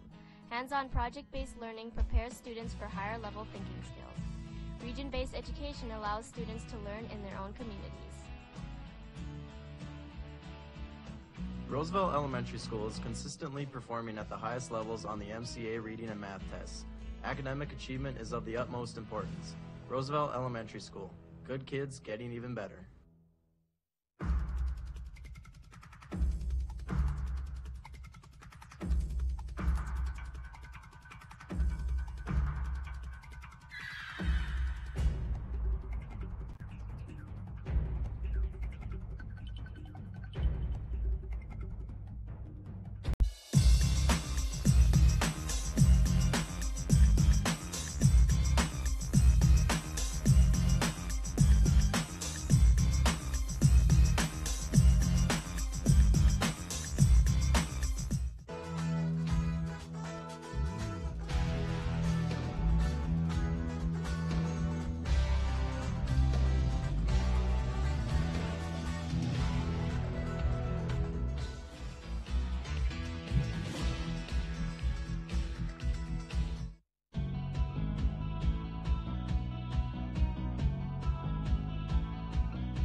Welcome back to the Bree-Copeland Arena as they are now have a stretcher out. The paramedics are going to get Cade Moreland up on the stretcher and get him up to the Virginia Regional Medical Center as quickly as they possibly can. They have given a 5-minute penalty on that play, Reed. You know, as I watched the replay a couple times over and over again, I don't know, it's kind of a hard tough to call. say. Yeah. Hard to say what the 5 is for. Maybe they're calling it a boarding because there was a push. That could be right there. Yeah, because there was a push. Okay. And he's that far from the boards, it's going to be a boarding call or a check from behind. Okay. I don't know whether it's going to be a 10-minuter, but I can tell you right now, just from that replay, it looks like a boarding call. So anyways, they're still attending to Cade Moreland. A reminder that our next telecast will be Thursday night. We'll have boys basketball from the Roosevelt Gym in Virginia as the Marshall School of Duluth Hilltoppers and the Virginia boys basketball team will do battle. That's Thursday night, 7:15 tip-off at the Roosevelt. Yeah, and as of right now, we've got some updates on some other games that are in the section. And last I heard here from my Twitter feed was Hermantown was up on Hibbing, 3-0. Duluth-Denfeld had won earlier this evening, 9-0 over Ely. And Greenway was up after the second period, 6-1 on North Shore. So as of right now, it doesn't appear that there are upsets, but this game's not over yet.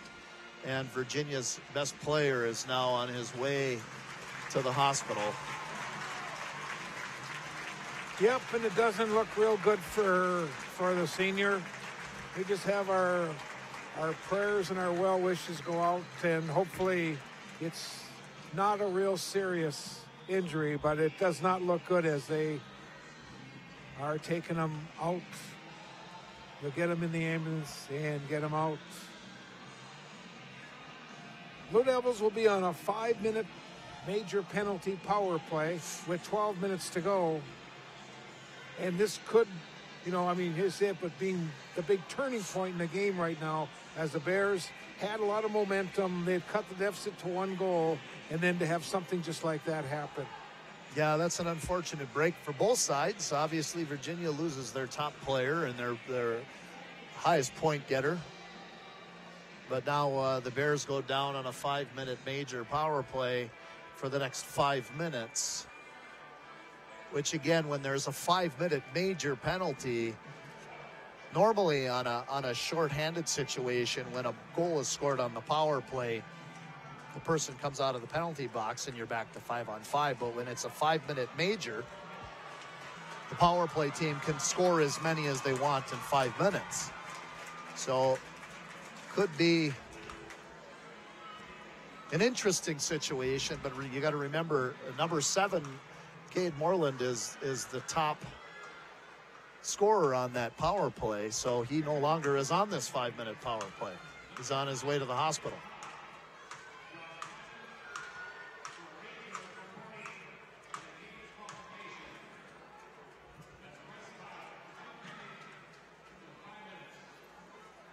Here we go, power play for the Blue Devils. Comes back to Coda Jelly. Now Bonacato back to Coda Jelly. His shot, save made by Shuck, and it's cleared.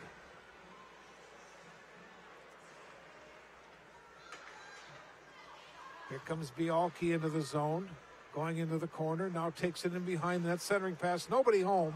It goes all the way back into the Blue Devil end.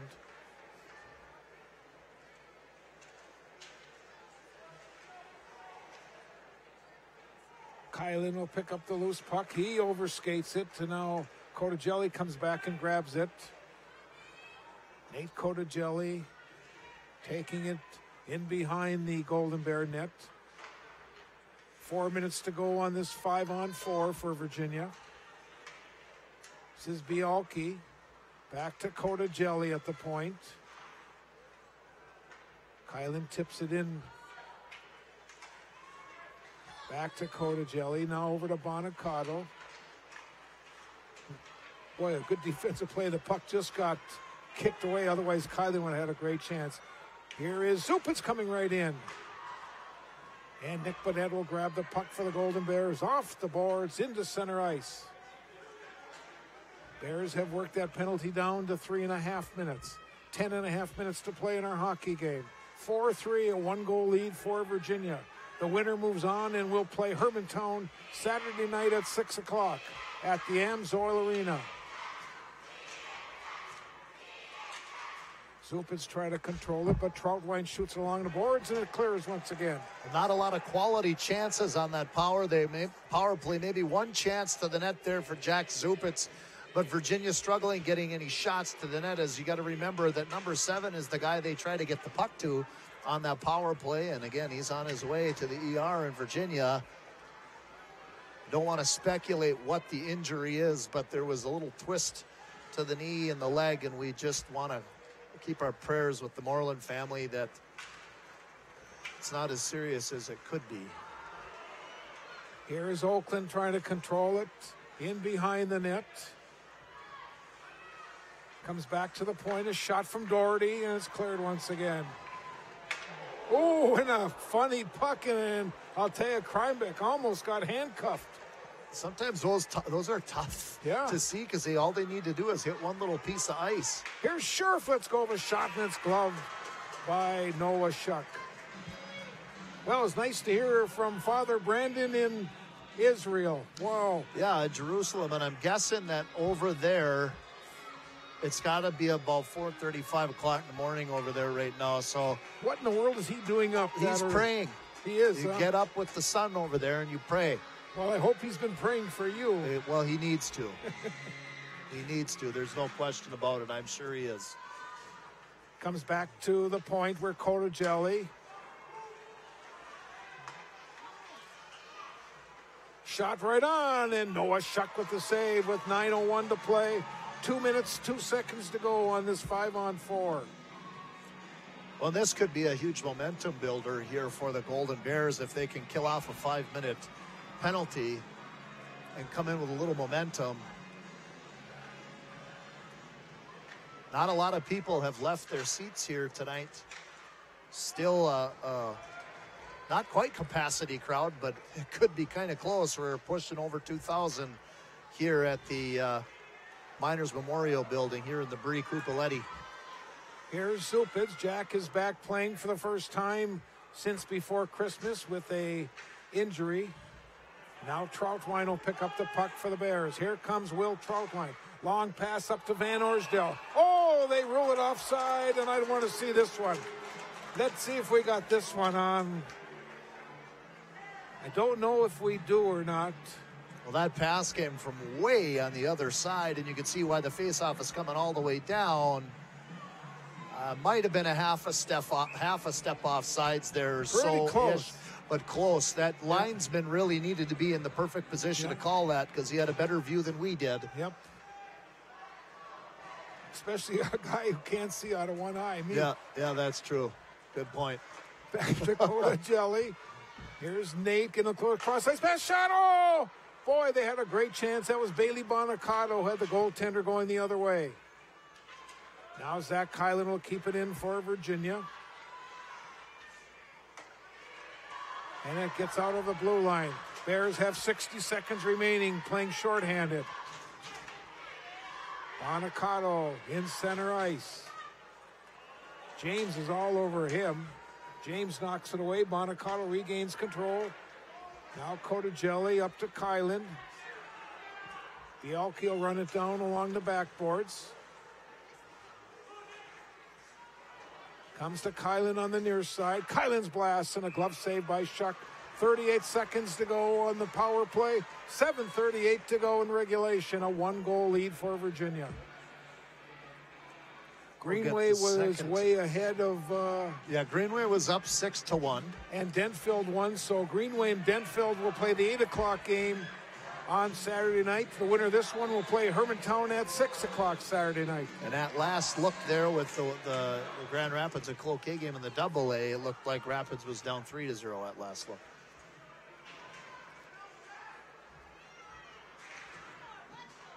Puck is in the corner. Blue Devils on a power play. Here's Oakland. Gets it back to the point. A shot taken, and Shuck with another save. I'll tell you, Noah's played very well for the Golden Bears. Yeah, he has. What have you got for shots on net for him thus far, or after the second period? Well, it was 24 shots and 20 saves. And there's been There's been a good at least 9 or 10 shots here already this period, considering the 5-minute power play and the shots on net during that time frame. Everson shoots it along the boards. It jumps over the blue line. Now it comes in, and now the Bears are going to be able to run out the clock as they dump it, and they'll get their 5th skater back on. Oakland controls the puck. Oh, and that always, when killing off a 5-minute major like that without giving up a goal during that time frame, always can be an energy booster for the team. Eveleth, look for Eveleth to get another little step. 6.5 minutes play. Bialke runs it down. Now he'll drop it off. Puck comes back to Jordy's shot. It hit off to Sony, and Nate is hurting. Right off his shin, maybe up closer towards that knee. And he quickly goes to the bench. Wow. And now the puck gets fired up into the crowd. That's a pretty hard shot there from Josh Doherty. Oh, and, man. you know, I guess that's the way you do it. If you're going to get a shot, if you're going to get your shot blocked, I guess it better be hard enough to the point where the guy that shot it doesn't get a breakaway off of blocking it.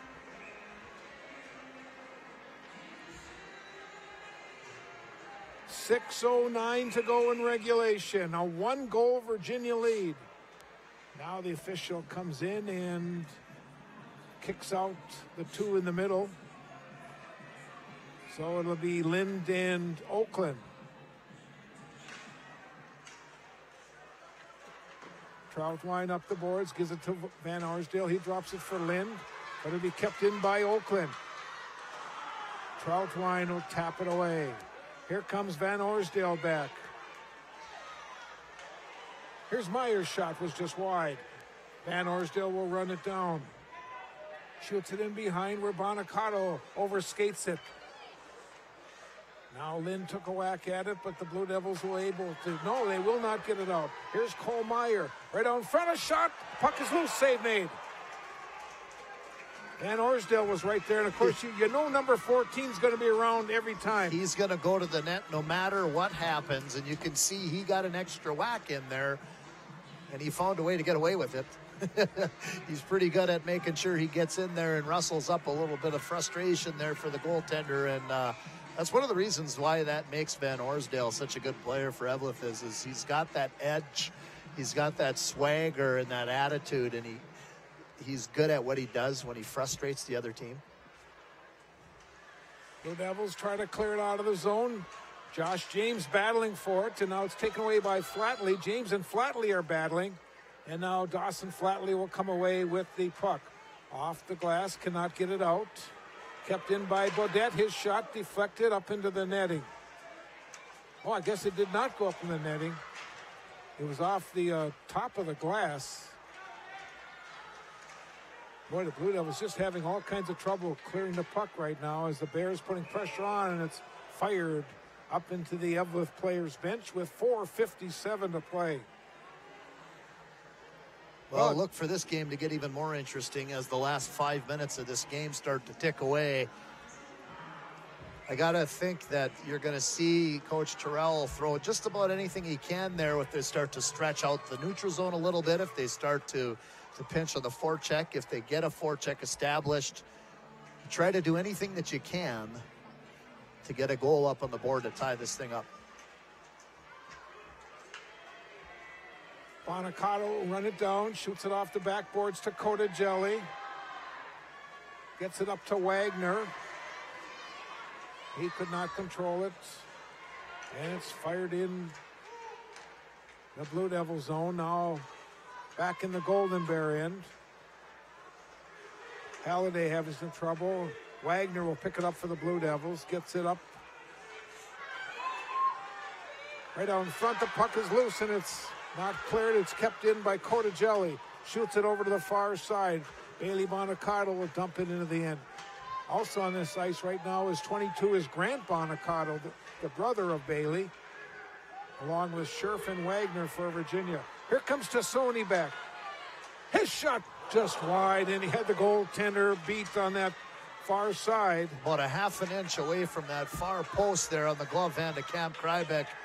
That just about hit pipe. This is Ty Mason getting in real deep, try to hit Lind. Now Bialke in behind the net, had it tapped away. Bonacato will come away with the puck for the Blue Devils with 3:40 to play. Here's Bailey Bonacato, backhand, hit the side of the net. This is Ty Mason, he lost it.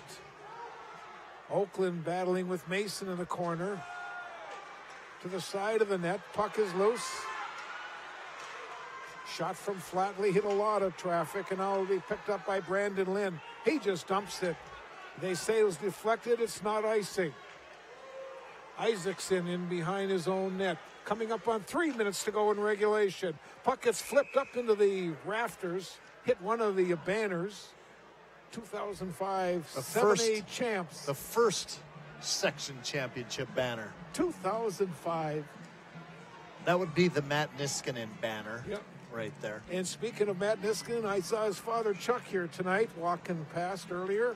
Yeah, I think I saw him too. So in here making sure that he continues to support the Blue Devils. And of course, Matt does that, supports the Blue Devils a lot behind the scenes as much as he can. And he'd never allow people to say how much he supports. But I'll just tell you, just as a former coach, it's a lot. Yep.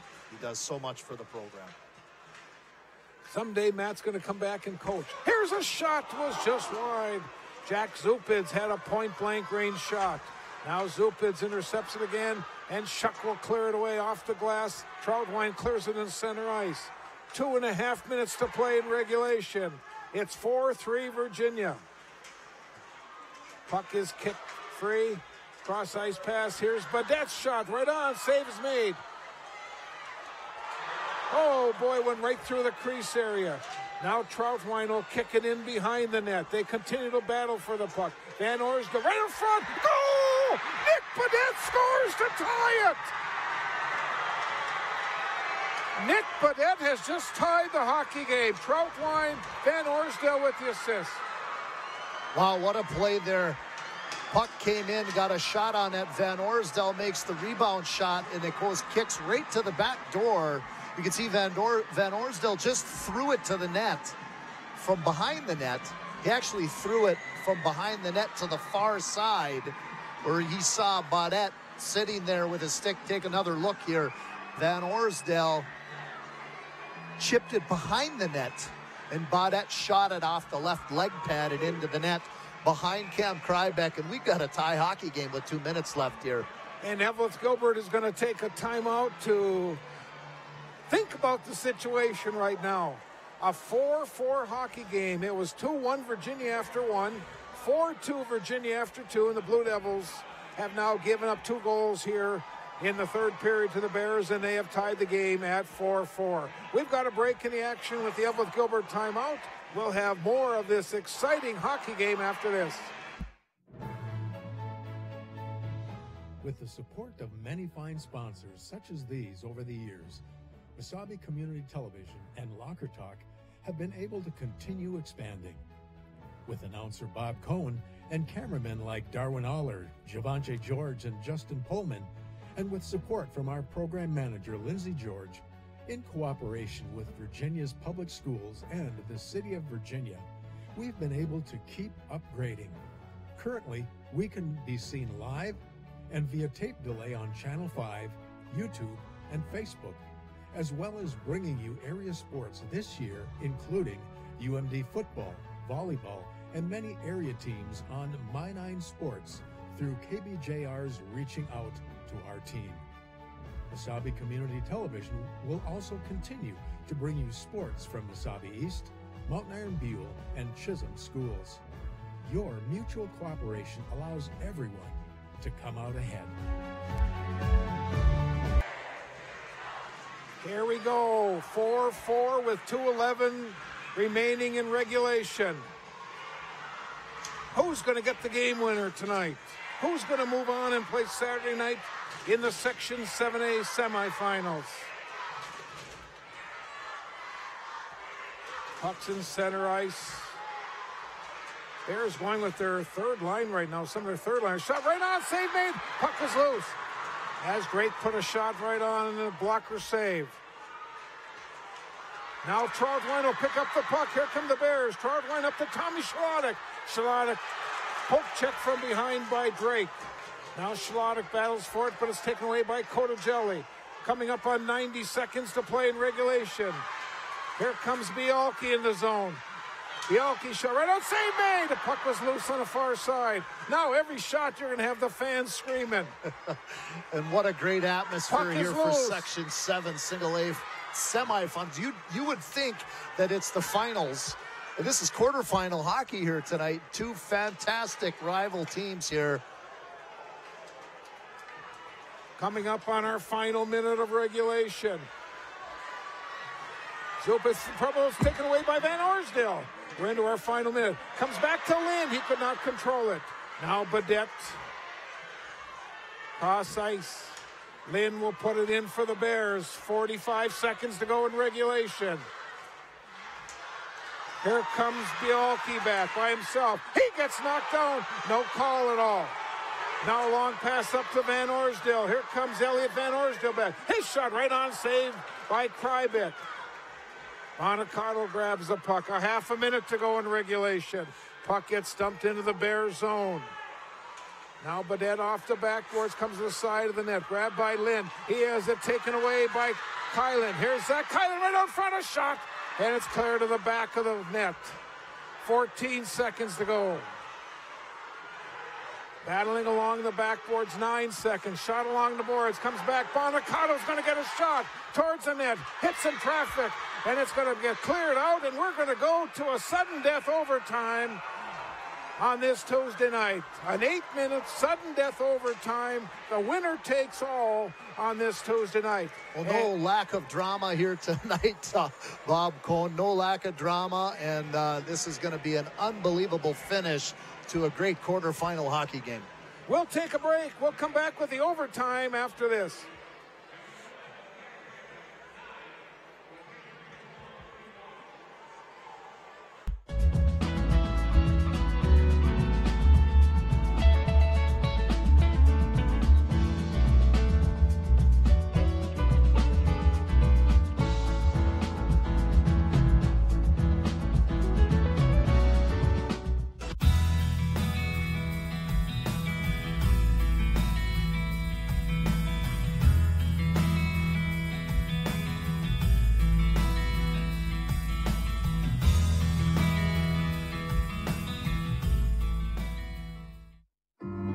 I didn't get my degree right out of high school, and I ended up getting married and having a few kids. My daughter, she was going through the college, she got her AA degree. She just kind of was like, hey, Mom, you know, you can do it too. And the professors are really encouraging. Everybody's just supportive. This May, I'm looking forward to graduation and walking with their support. My name is Desiree, and this is my Mesabi story.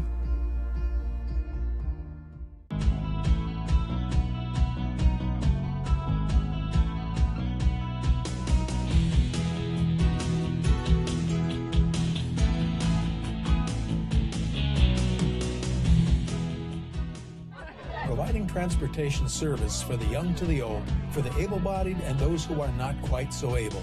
Arrowhead Transit. It's your ride to get you where you need to go.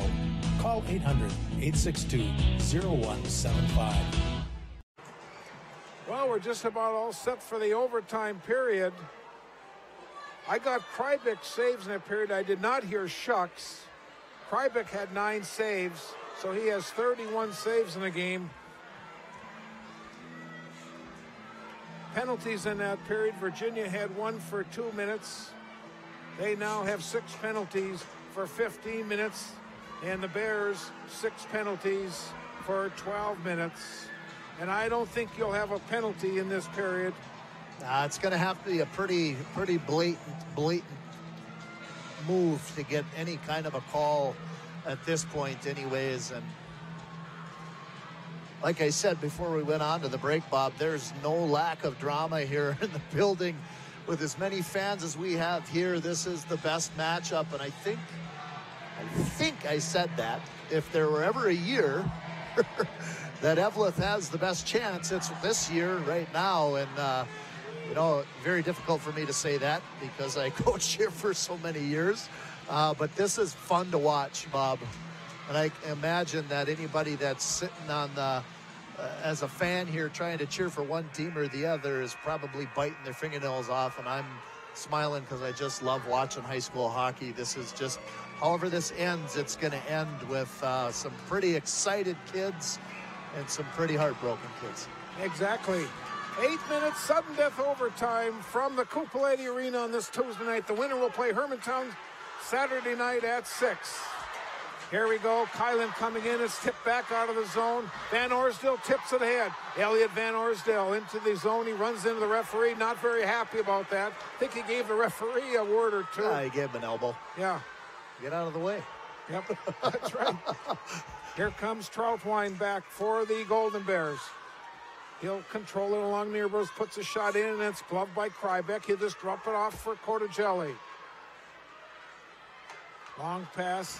Kylan coming into the zone. Puck was tipped away. Loose puck picked up by Zupitz. A shot. Puck is loose in front.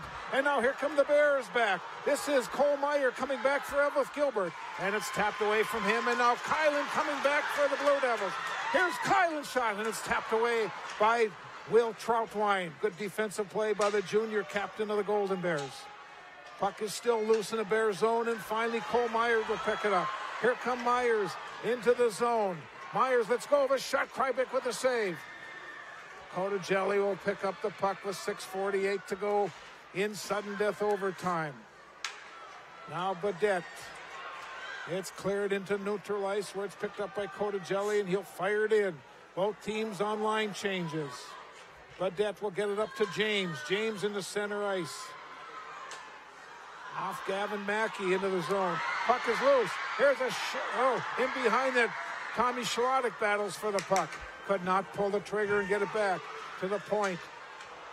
Gavin Mackey could not control it, and now here comes Bielke out of the zone. Here comes Caleb Bielke in the zone. Bielke tried to split the defense. Puck is still loose. Shot taken by Drake. Save was made. Here's Drake picking it, then hit the side of the net. They continue to work hard in the Golden Bear zone, the Blue Devils, and now we've got a whistle.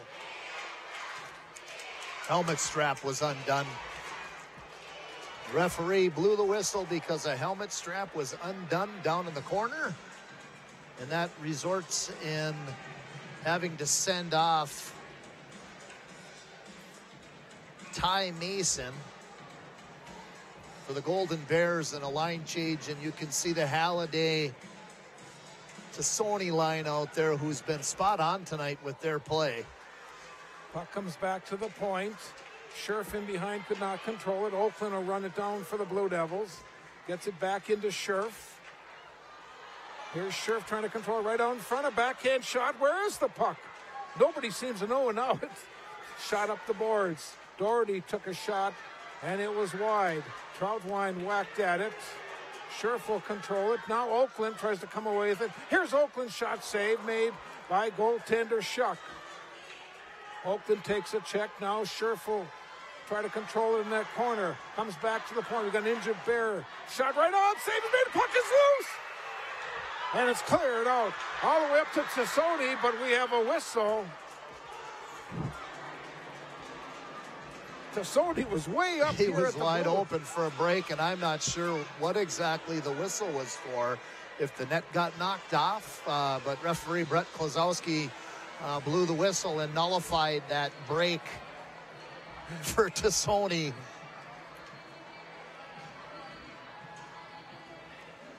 Well, you can see all of the Blue Devil parents that I know so well over here with, especially the senior parents pulling their hair out right now. I feel for them. Puck is put back in the Golden Bear zone. This is Bobby Lind. He gets knocked down on the play. Puck is along the backboards. Shot along the boards. Cordigelli, they try to keep it in. Now here come the Bears. 3-on-2 break. This is Cole Myers' shot was just wide. 4:40 to go in overtime. Van Orsdale's shot was wide of the mark. Lynn tries to control it. And now Jelly comes away with it. Gets it into the Blue Devil, or into the Golden Bear zone. Off the glass, then it's cleared in center ice. Josh James, no, picked up by Van Orsdale. Here's Van Orsdale. His shot. Save made by Krybeck off the backboards. James will control it for Eveleth Gilbert. James gets it back to Beaudet. Tries to get it to Shalodic in front. Tommy Shalodic seeing a lot of time now on this group. Shalodic's side of the net. It was taken away. This is Oakland coming back. Red Oakland into the Golden Bear zone. Oakland goes in behind. He gets rubbed hard in the backboards. Centering pass, nobody there, and it's kept in though by Bonicato. Now James, cross ice pass, try to hit Shalodic. Come the Blue Devils back. Here's a shot taken in behind the net, centering, nobody there. And now the Bears, here comes an odd man rush for the Bears. Mackey gets it to Beaudet. Beaudet's shot and a blocker save and up into the netting. Right off the shoulder of Cam Krybeck there, and you've noticed here that anytime the puck goes on a rush, especially when the Golden Bears have it, they've kept somebody in the neutral zone the whole time. So if you're a Blue Devil coach, you're saying look behind you. And right now, if you're a coach from the Bears and you're breaking the puck out, look at the neutral ice, because they've had a couple of guys behind their defensemen already. Deflected over the top of the net. Here's Tassoni. His shot hit some traffic in front. Here's another shot, was wide and it was deflected, and boy, it looked like an interference in front, but right now they're not going to call anything. Yeah, it's going to have to be real bad. It's going to have to be a trip similar to what you saw when Bielke had his penalty shot, or something real blatant for them to be able to blow it down and call a penalty. Because again, we said this earlier in the telecast that you don't want to see this game be determined on special teams. You'd like to see it 5-on-5 and hard battled out. Shot taken right on. Krybeck sees it all the way. Well, you'll see a lot of the Van Orsdale line. I think it's going to be some kind of tip in front. It's going to be the game winner. Yeah, I don't think it's going to be a real pretty shot. I think it's going to be traffic and a rebound and a quick battle in front of the net. Chesser clears it. Everson back off the boards. Now it's picked up by Van Orsdale. Shot. Lynn will control it. Back to Troutwine. A shot right out in front. Meyer's shot. Here's Van Orsdale trying to tee it up, and here come the Blue Devils. Zupin's back. He's got Kylan. Zupin's a shot. Save made by goaltender Shuck. Then a puck gets kicked away from the crease area.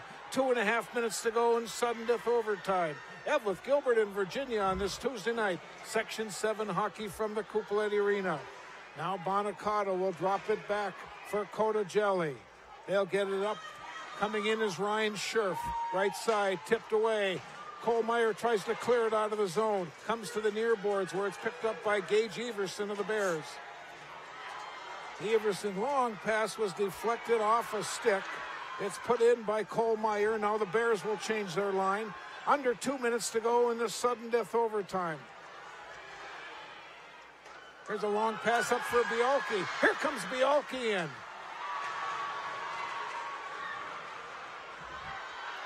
Bears coming back. Gavin Mackey with the puck. Mackey tees it up. Deflected away. Oakland gets it back up.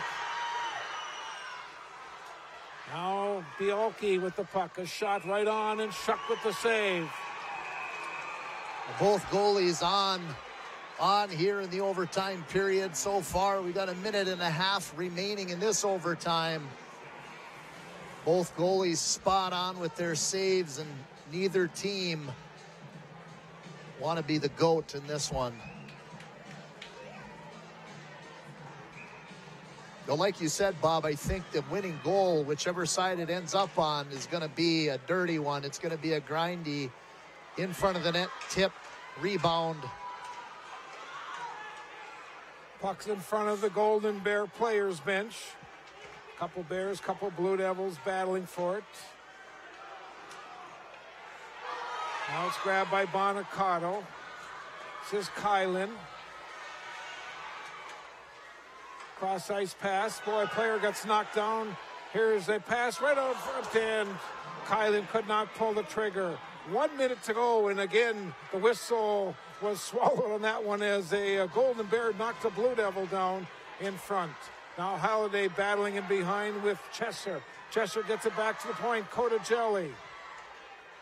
Puck comes right on, a shot, save made. Now Bodette going after it. He'll flip it, and it'll clear all the way down. This will be icing with 35 seconds to play. Just a little piece of trivia here for the listeners. The last time that the Golden Bears won in this building, whether it was playoff or regular season, the last time that they won a game in this building was 2015. Okay. It was a tip goal in overtime that Przybylski scored back in 2015. Like, the goalie that was in the nets for me was Lucas Murray. Here comes Brandon Lind in with the puck. Comes right in front of the net, and it's picked up by Biolki. Here come the Blue Devils back. This is Drake. He could not control it. Puck is still loose in center ice. Still loose. And finally it's cleared away from Biolki. Troutwine gets a pass up. This is Cole Meyer into the zone. Cole Meyer's shot. Rings around the boards. It'll be kept in by Will Troutwine. In behind, and our time runs out. And we're going to go to a second 8-minute sudden death overtime on this Tuesday night. And now the teams will head to the locker room. They'll resurface the ice, and we'll take a break, and we'll come back with the statistics after our first overtime.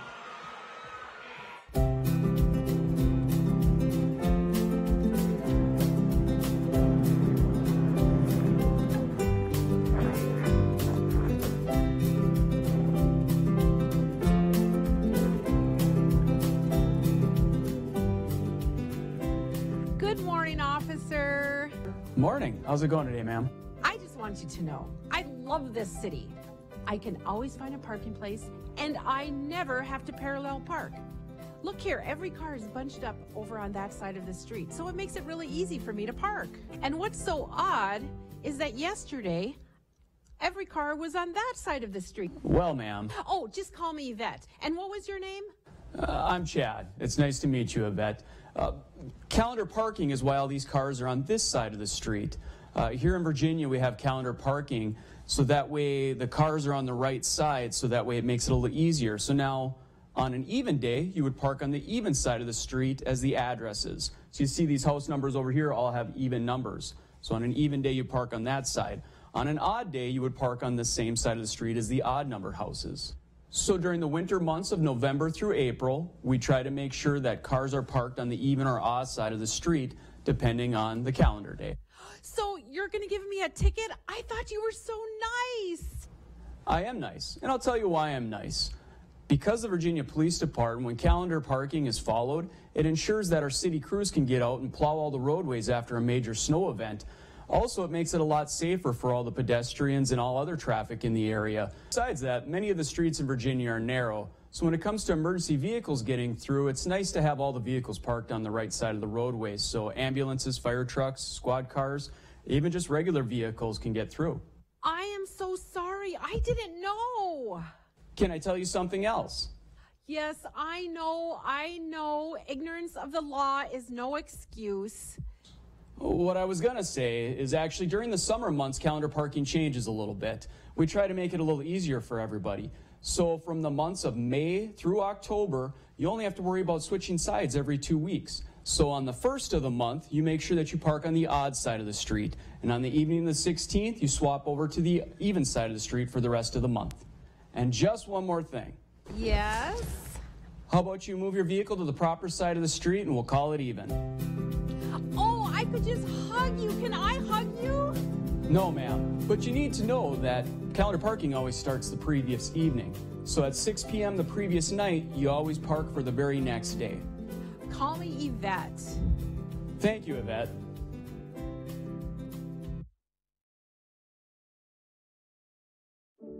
Mesabi Range College is, I think, the perfect college for traditional or non-traditional students.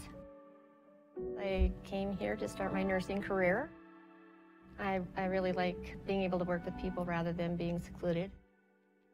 Being able to help people, heal them, that makes a difference, wearing your heart on your sleeve. My name is Becky, and this is my Mesabi story.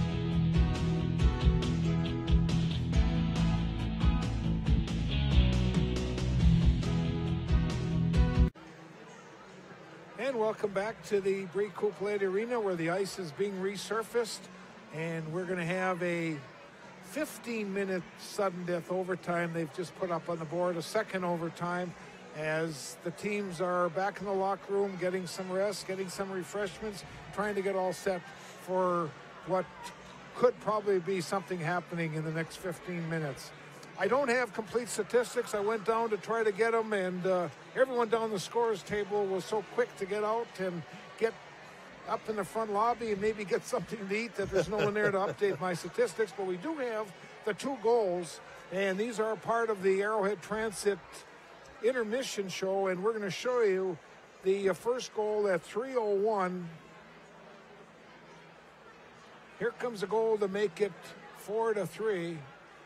It was Pokranich who got the goal. And then at 14:59, Badette from the side of the net gets the 4th goal to tie up the hockey game. It was 2-1 Virginia after 1, 4-2 Virginia after 2, 4-4 after 3 periods. Neither team could score in the first overtime. And now the ice being resurfaced, teams will be back out, and we're going to have a second sudden death overtime. Winners already in Section 7A. It was Greenway advancing, and it was also Duluth-Denfeld. They'll play the 8 o'clock game. Hermantown all over Hibbing tonight, so they're waiting the winner. In fact, they probably have time to even turn on the internet right now. And I know Coach Andrews, Patrick Andrews, we saw, got a lot of good compliments out of him watching our My 9 telecast, and I'm sure he's probably watching right now to try to get some information about these 2 teams. Yeah, no question about that. I'm sure any team that's done here early, with the privilege that we have to be able to stream this live, thanks to some good donors here from definitely from both sides. We've had people helping from Virginia. We've had people helping from the Eveleth side of things. We had Jill Forty helping get this going here, and we had Willie Speltz helping from Virginia here to get her going. And that goes to the Minnesota State High School League.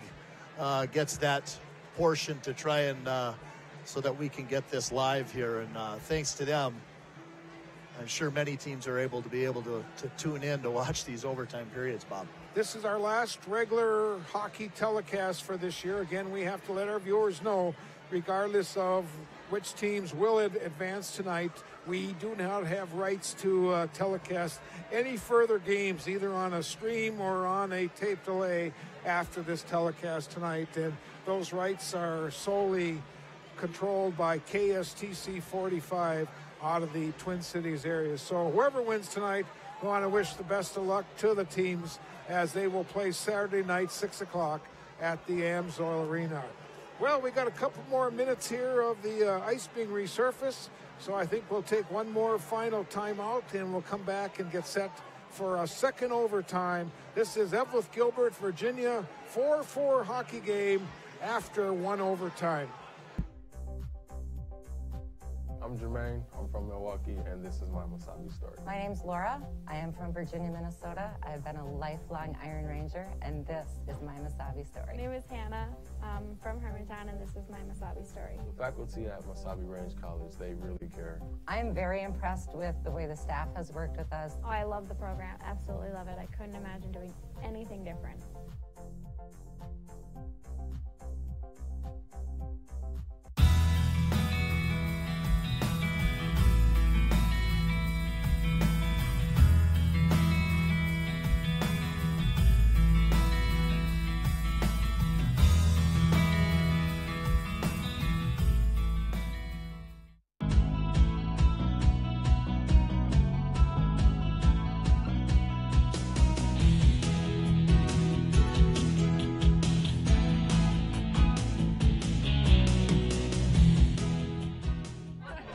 providing transportation service for the young to the old, for the able-bodied and those who are not quite so able. Arrowhead Transit. It's your ride to get you where you need to go. Call 800-862-0175. Roosevelt Elementary School continues to infuse new technologies into the classroom. Hands-on project-based learning prepares students for higher-level thinking skills. Region-based education allows students to learn in their own communities. Roosevelt Elementary School is consistently performing at the highest levels on the MCA reading and math tests. Academic achievement is of the utmost importance. Roosevelt Elementary School. Good kids getting even better.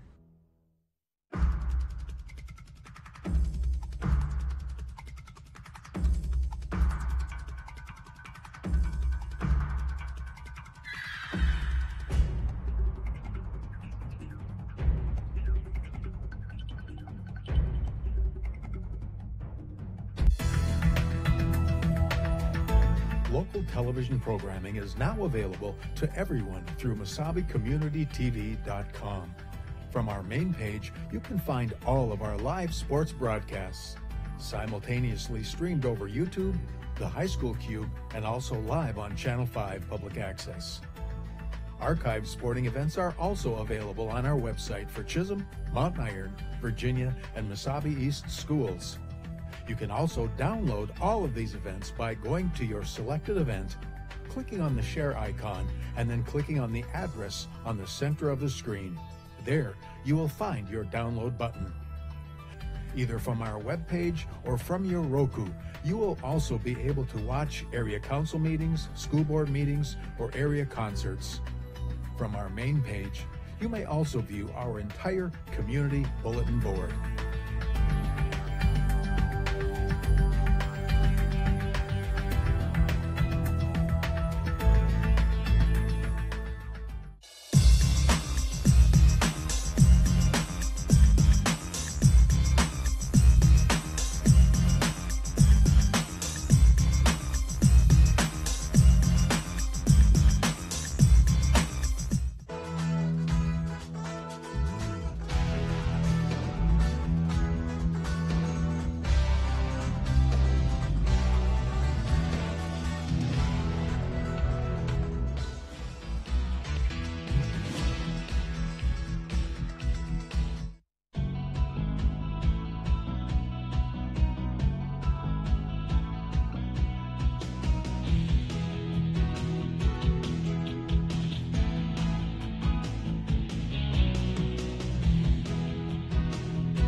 Well, both teams are returning to the ice for our second overtime period. This one will be a 15-minute sudden death overtime. The teams are deadlocked at 4. Recapping the scoring tonight. Halliday of Eveleth at 4:11 made a 1-0 Golden Bears. And at 13:05, Moreland tied it at 1-1, 14-18. Zupid scored for Virginia, making it 2-1 after 1. Period number 2, 5:06, Ryan Scherf gave Virginia a 3-1 lead. Then a power play at 13:03 by Elliot Van Orsdale, cut it to 3-2. And then on a penalty shot, Caleb Bialke scored at 16:19, making it 4-2 after 2. In the third period at 3:01, Pockranich scored for Eveleth Gilbert to make it 4-3. 14:59, or with 2 minutes and 1 second to go, Badette scored to tie the game at 4-4. Neither team could score in the first 8-minute overtime. And now we're going to go to a 15-minute sudden death overtime after the ice has been resurfaced. So it'll keep continuing at that rate, Bob. It'll go 15 minutes, 8 minutes, clean the ice, 15 minutes, 8 minutes, clean the ice. And we'll hope that it happens here shortly, but that's how they plan to do it. And they continue to do that through tournament play into the state tournament. And they will continue to change ends or change directions every time. as overtimes continue. Let's hope this is the final overtime period and that it goes quick. Troutwine will clear it to center ice. Zupis will put it in for Virginia. Bouncing puck. Everson now in behind his net, gives it to Troutwine. Flips it into center ice. They tried to get it up to Lynn. That did not work. Here comes Kylan back. His shot off the shoulder. Up into the netting. Away from our cameraman up there. The shot came in from the right side instead of the left. It doesn't matter if it's coming at Buddha or not. The guy moves. Got cat-like reflexes up there. Van Orsdale and Kylan taking the draw. Van Orsdale wins the draw. Everson along the boards. It'll be kept in at the point by the Blue Devils. Here is Zupis in the circle, left side. Puck is loose. Here's a shot from Kylan. Hit a Golden Bear in front. Now Coda Jelly's shot. Hit some traffic. A shot. No, shot with the save. And it's clear to the backboards where it's picked up by Kylan. Comes back to Coda Jelly. Bonacato shot right on and Shuck with the save. A little extra poke there by number 11, and he got a poke from their number 11. Jack Zupitz gave Shuck a little extra poke, said, yeah, you get the puck in there. And Everson said, yeah, here's a poke, just to let you know I'm there too. Gotta love high school kids. I'm sure there was some choice words exchanged. That's all part of the fun. We won't repeat that on the air. Gaudette battles for the puck in behind the net, to the side of the net, and almost came in front to Dylan Drake. Here's a shot and a save by Shuck at the side of the net. And Shuck will just cover it up.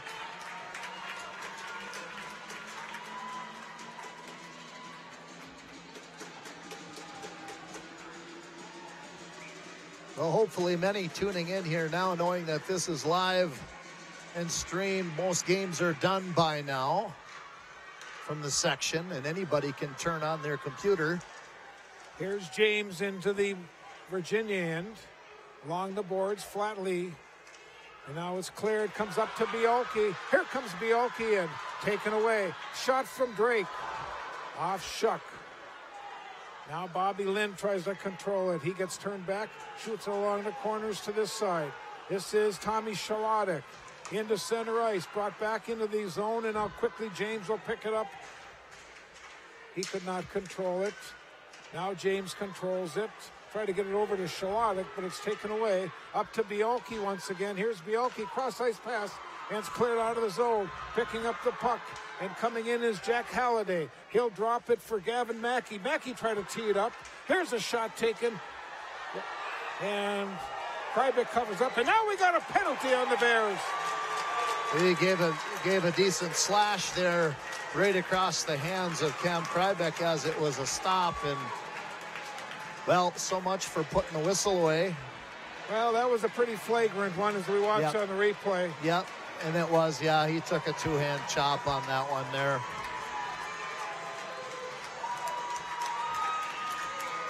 That one's not going to make any coach happy. No.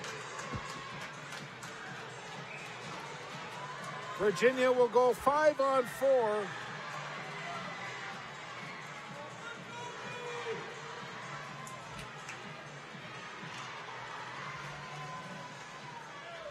Everson battles in behind his net.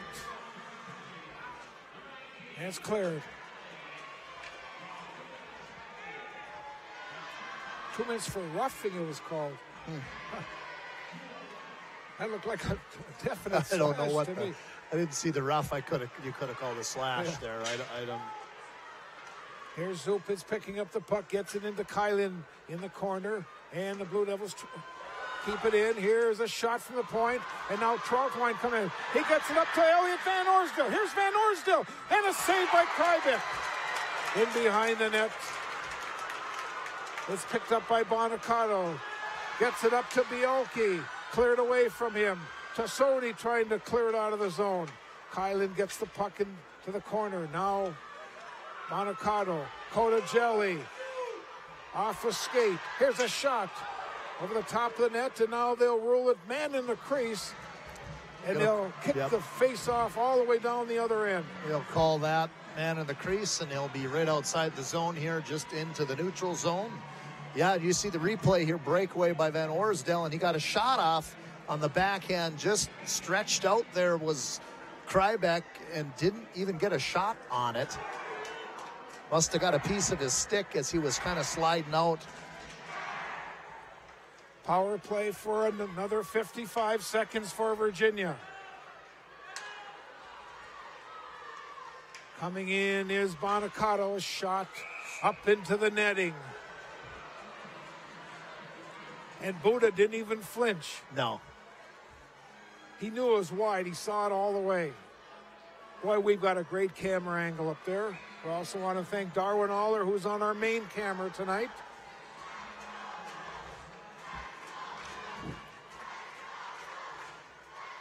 Puck comes back to the point. Bonacato with it. Try to get over to Cotogelli. James tried to tip it out of the zone. Here is Kylan, cross-ice pass. Bonacato will control it in the corner. Comes to the side of the net.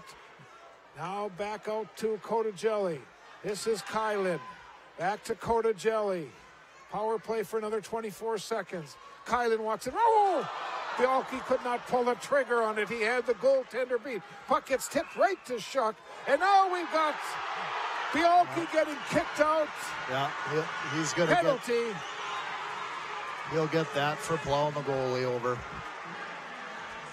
Well, and he's going to call that one because anything at all whatsoever, because he made a call on the other end. And now it's even Steven as far as the calls in overtime, and you can see that he went at it. Yeah. Ouch. Enough said. In 16 seconds, the Bears will have a power play. And now Virginia is going to take their timeout. So we are going to take a timeout. This has been a long evening. We hope you've enjoyed this live stream tonight on MasabiCommunityTV.com. Timeout on the ice, 11:14 to go in our second overtime. It's 4-4 Virginia and Eveleth Gilbert.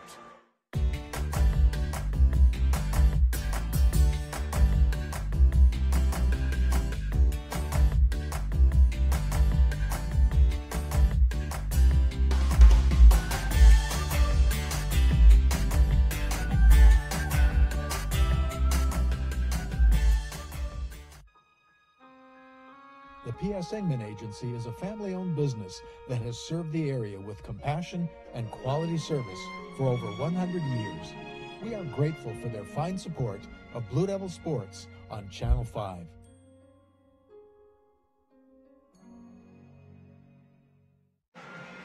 Here we go after the Virginia timeout.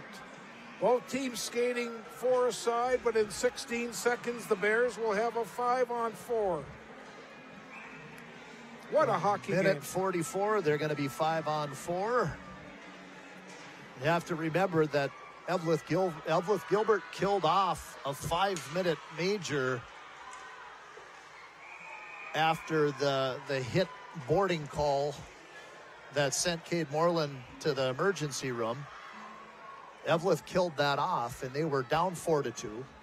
They came back and tied the game up, went into overtime. Van Orsdale and Kylan taking the draw. Van Orsdale wins the draw. Troutwine shoots it along the boards. It'll be kept in by Cotogelli to the slot area. Now the Bears are on the power play, centering right out in front. Loose puck is picked up by Van Orsdale. Here comes a 2-on-1 over to Badette. Badette back to Van Orsdale.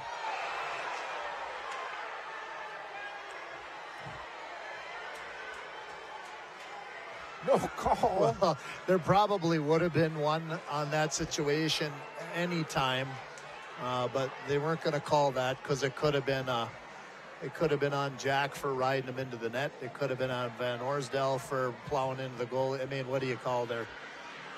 Either one, I think 6 of one and a half dozen of the other, Bob. So I don't think there's a call on that one, especially in overtime.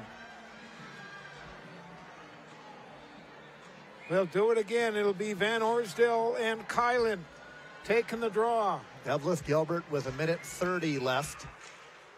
in their power play. Then they kicked the two centers out. Referee Brett Klazowski just threw out the Virginia center. Okay. Bonacato clears the zone. Gage Everson will run it down in behind his own net. Kylan applying the pressure on the penalty kill. Here comes Troutwine, Will Troutwine. On top, let's go with a shot saved by Krybeck. Here's Badette, he could not tee it up. Everson will get it. Now to Badette. Cross ice to Mackey. Mackey will control it back to Badette. Now to Van Orsdale. James will control it along the near boards. Everson, let's go over shot deflected. High stick coming on the Bears if the Bears touch it. And now they finally do. 43 seconds to go on this 5-on-4. Well, that face-off, Van Orsdale knew where that face-off was going. He helped the referee push it all the way down the ice. He knew that. 43 seconds remaining on the man advantage. Here comes Troutwine of the Bears. Into the blue. Oh, then he got hooked. Oh. Well, they're not going to call it. Yeah. No. They're not going to call it. Puck is picked up by Van Orsdale. Puck comes into the middle where Bonacato will pick it up, shoot it along the boards, comes out funny. Here's James getting it back for Badette. Now James will grab the puck, gets it back to the point. Cross ice, it goes to Badette. Now to Van Orsdale, right into the middle. Shot, save made, another shot, puck is open! And the save was made. Blue Devils at full strength.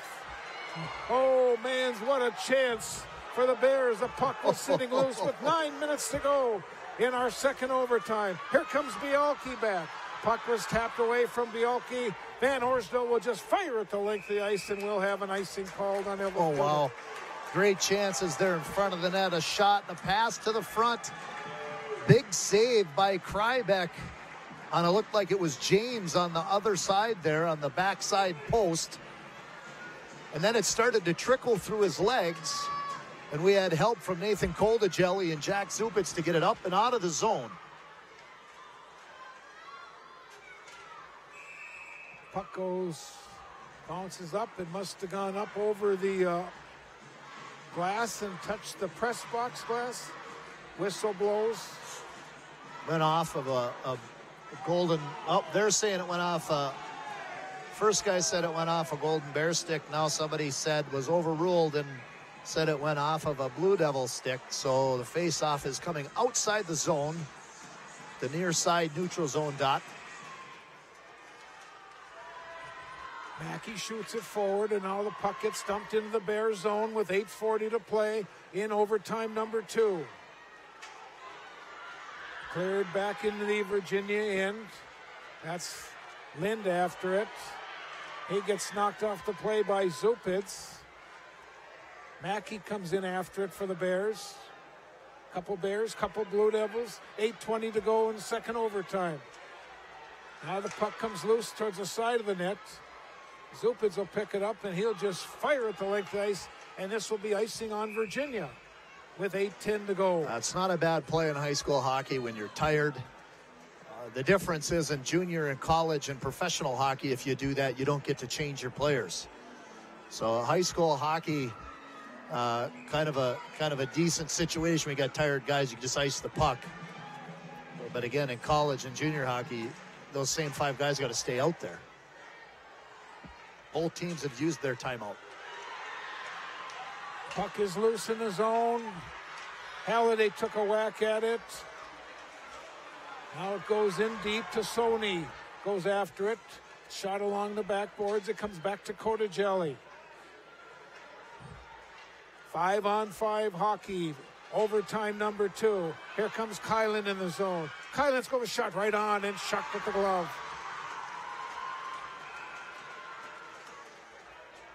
I don't think anyone has left this arena. Well, if they do, they're going to miss out on one heck of a finale here Bad angle shot there on the replay there by Kylan, but you know what? A bad angle shot, I don't care. Any shot is a good shot here in the second overtime. 5th period of the night.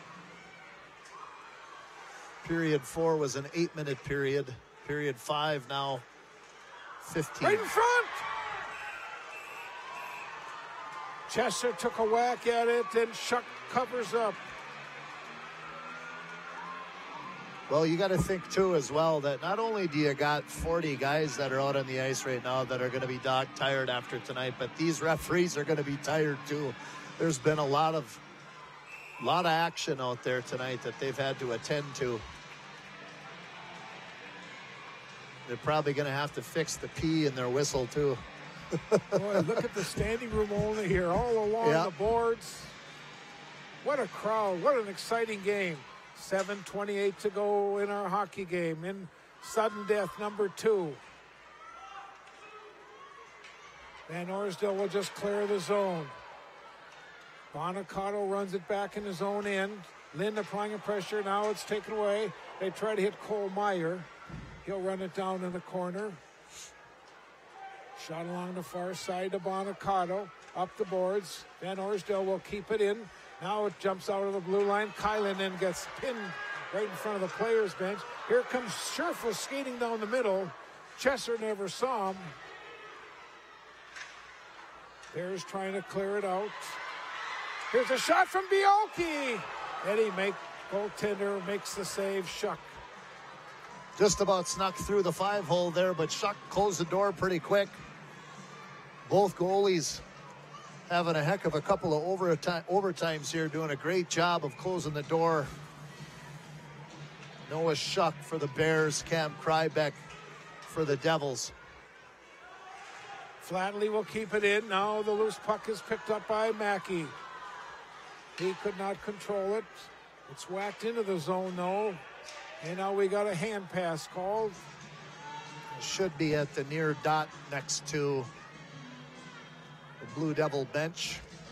I don't think that goes all the way down, but it might. Nope, it goes all the way down.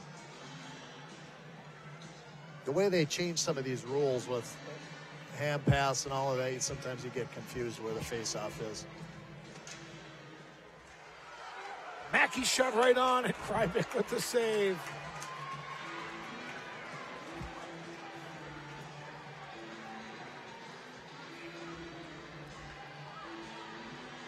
They'll do it again, Bialke and Mackey.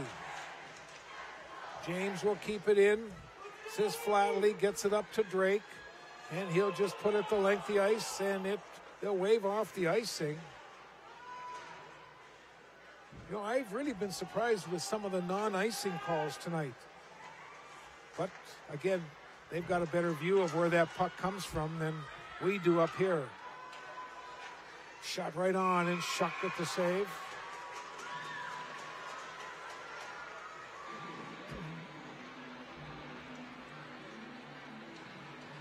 Here comes the Bears coming with the Halliday line. Blue Devils now coming with the Scherf line.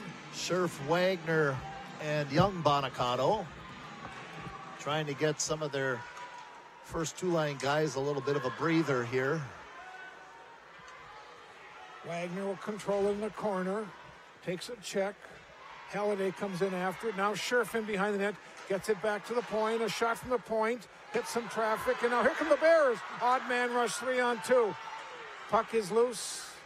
Shot taken. Save made. Hard shot taken from that left side. Tassoni battling for the puck. Blue Devils control it. Bonacato got it over to Cotagelli. It's cleared out of the zone. And the Bears quickly get it back into neutral ice. In center ice. Here comes Kylan back all by himself. Kylan right side. Trouble with Everson. Comes back to Cotagelli. Cross. Bonacato shot towards the net. And it's just cleared out. Races on. Tassoni after it. Here's Tassoni. Cross-ice pass a little bit behind Halliday. He'll be kept in by Lind. towards the net. Lynn still controlling the puck in behind. Lynn continues to work hard for it. Now Cotagelli will grab it. Shoots along the boards. Chester will get it back into neutral ice, where Tassoni will put it back in for Eveleth Gilbert. Cotagelli with 4.5 minutes to go in overtime number 2. Now to Zupic off the stick, and it's picked up by Cole Myers. A shot saved by Krybeck. Van Orsdale after it. In behind the net. Van Orsdale tries to come in front and stuff it. But Chester will pick up the puck and just gets it back out. Now Lynn, let's go of a shot, deflected. Krybeck will glove it. Oh, man. A lot of good action here down. We had a lot of action early on in the overtime down in the Golden Bear end, and now the ice has seemed to tilt towards the Blue Devil end as the Bears have gotten some opportunities at Cam Krybeck. And drama continues here at the Brie Cupoletti. Here's Troutwine's shot and a save made by Krybeck. Cleared, kept in by Everson. Gets it to Meyer. Here's Meyer's shot. It was off Doherty. Shoots it along the boards. Kept in by Troutwine of the Bears. Now Lynn gets it in deep. Doherty shoots it along the boards to the near side.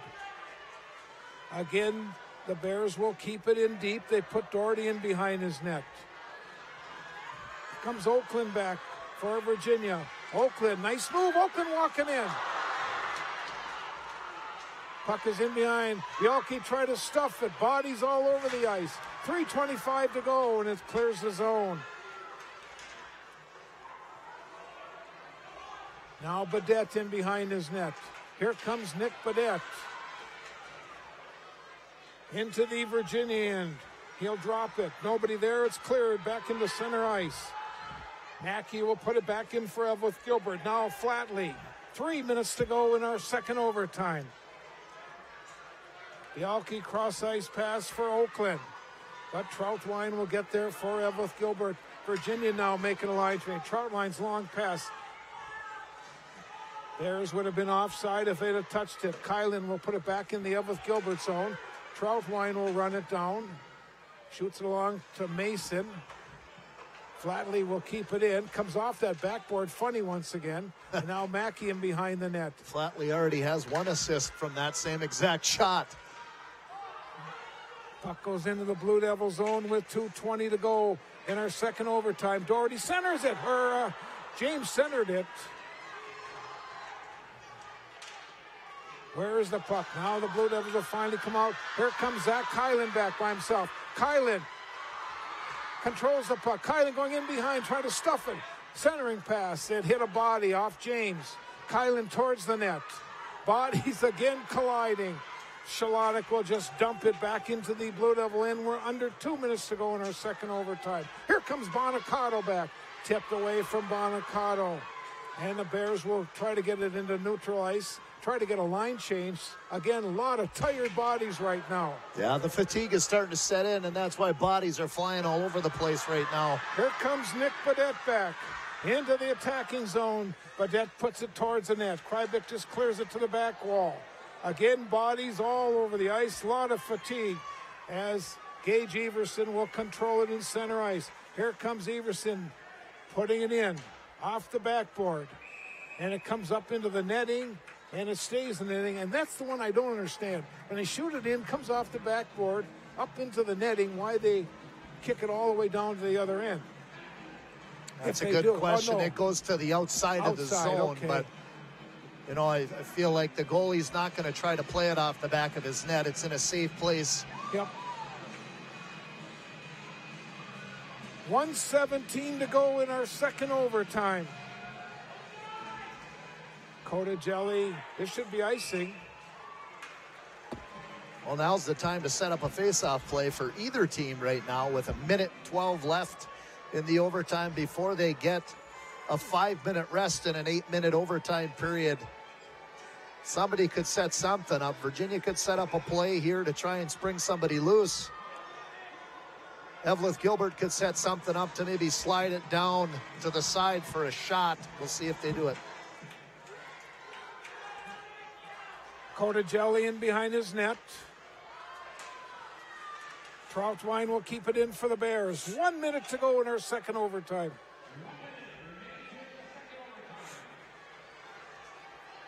Battling for it in the corner. Comes free where it's grabbed by Kylan. Kylan in center ice. Tipped away by Baudette. Now Baudette's cross ice pass. It's loose. Troutwine will get it up to Van Orsdale. Here's a blast. And a save by Cam Private. He gets that glove up there quick and shuts it down. Closes the glove up with just an absolute laser by Van Orsdale from the side. Tees up the clapper, and Krybek says, nope, I'm going to close this down. Nope. Well, Reed, it's way past my bedtime. My bedtime is not until this game is over. Here's a shot from Everson, another save by Krybek. Troutwine shot towards that bouncing puck is loose.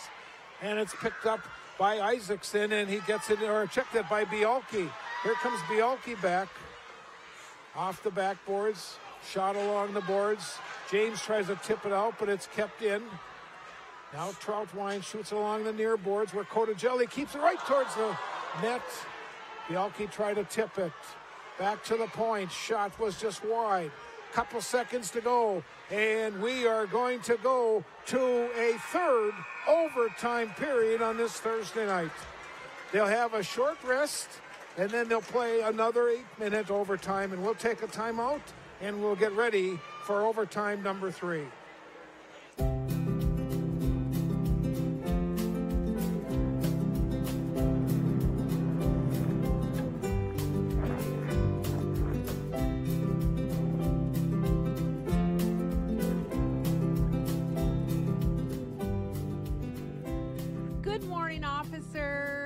Morning. How's it going today, ma'am?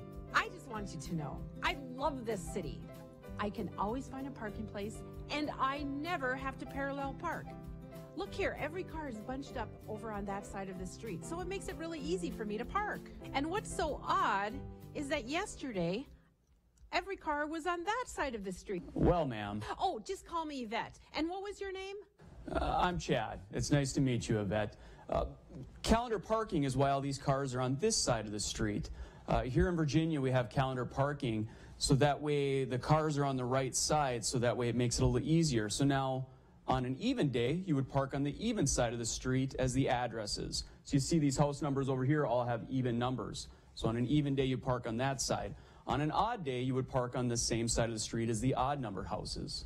So during the winter months of November through April, we try to make sure that cars are parked on the even or odd side of the street, depending on the calendar day. So you're going to give me a ticket? I thought you were so nice. I am nice, and I'll tell you why I'm nice. Because the Virginia Police Department, when calendar parking is followed, it ensures that our city crews can get out and plow all the roadways after a major snow event. Also, it makes it a lot safer for all the pedestrians and all other traffic in the area. Besides that, many of the streets in Virginia are narrow, so when it comes to emergency vehicles getting through, it's nice to have all the vehicles parked on the right side of the roadways, so ambulances, fire trucks, squad cars, even just regular vehicles can get through. I am so sorry. I didn't know. Can I tell you something else? Yes, I know. Ignorance of the law is no excuse. What I was going to say is actually during the summer months, calendar parking changes a little bit. We try to make it a little easier for everybody. So from the months of May through October, you only have to worry about switching sides every 2 weeks. So on the first of the month, you make sure that you park on the odd side of the street. And on the evening of the 16th, you swap over to the even side of the street for the rest of the month. And just one more thing. Yes? How about you move your vehicle to the proper side of the street and we'll call it even. Oh, I could just hug you. Can I hug you? No, ma'am. But you need to know that calendar parking always starts the previous evening. So at 6 p.m. the previous night, you always park for the very next day. Call me Yvette. Thank you, Yvette.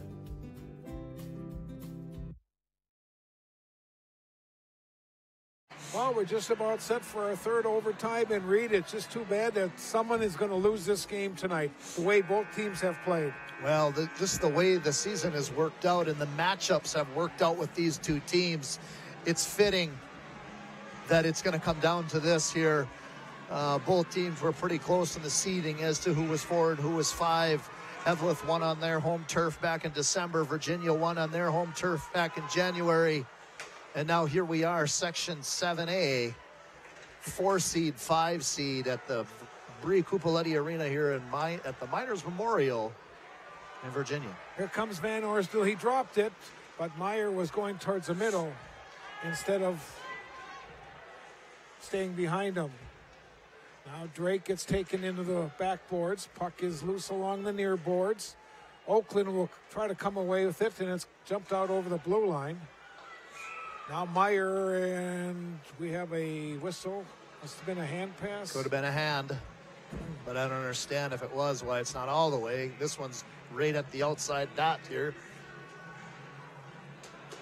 I've questioned quite a bit tonight of some of the things. I can't even question because I don't pay attention to all of those rules. I should, but for the last 7 years as a coach of my career, I had an official on the bench with me, so I didn't have to worry about it. He knew the rule, and if I had a question about it, I'd ask him. Back in center ice we go. Zupitz has it poke checked away by Shalotic. Puck is loose. James came after it. Isaacson then. Here is Shalotic with the puck for the Bears along the near boards. Shalotic tried to tee it up. Puck is still loose in a circle. Comes back to the point, but that's shot. Hit the side of the net. Now Mackey battles for the Bears. They shoot along the boards to James on the far side. He'll just dump it in behind for Shalotic. Tommy Shalotic tries to control it. Gets it back to James. Josh James, let's go with a shot. Shalotic works, and now it jumped out of the blue line, where Badette now has some trouble. Shalotic takes it away. Here comes Shalotic back. Nice move, Tommy Shalotic. Pass off! James could not pull the trigger on that one. What a great defensive play on the backside there. I didn't see who the Blue Devil was that caught that. I think it was Jay Isaacson that made the back check to make sure that that shot did not get off.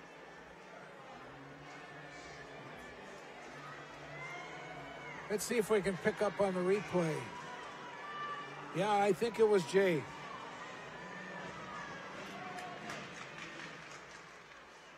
Puck is free. Hit some Blue Devils in front. And now it's cleared back in center ice, but it's quickly put back in to the Virginia zone. 6:10 to go in our third overtime. 4-4 hockey game.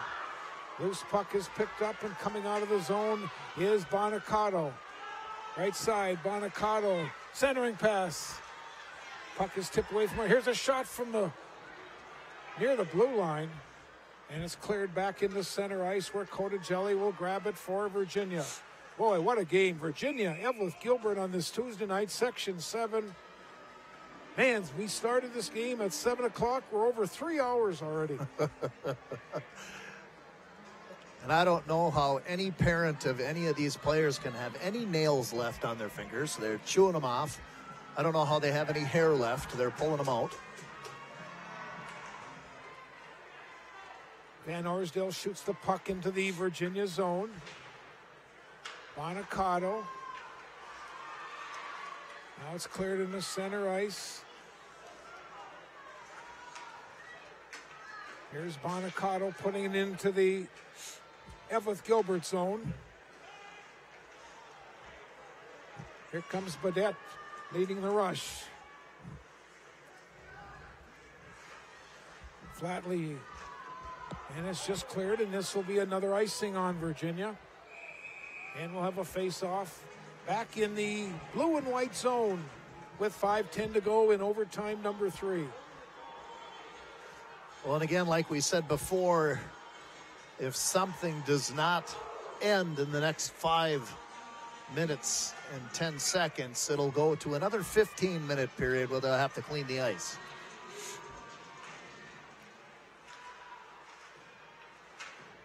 Puck is kept in by Troutwine. Here is Mackey, centering pass. Try to get it to James. And the Blue Devils clear it back in center ice where Everson will just fire it right back in. This is Doherty flipping it. Now Kylan controls the puck. A shot. Goal!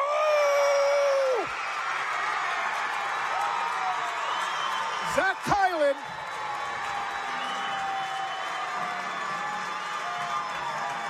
Well, and a great shot there it was, and just from outside the top of the circle, Zach Kylan pulls the shot underneath the bar over the left shoulder of Noah Shuck. You can see the replay. Kylan just quick cut to the middle, used the defenseman as a screen. It was over the glove side of Noah Shuck. And the Blue Devils will be moving on to Amsoil Arena on Saturday to face off against number 1 Hermantown. We'll take a timeout. We'll quickly come back and show you the goal and recap.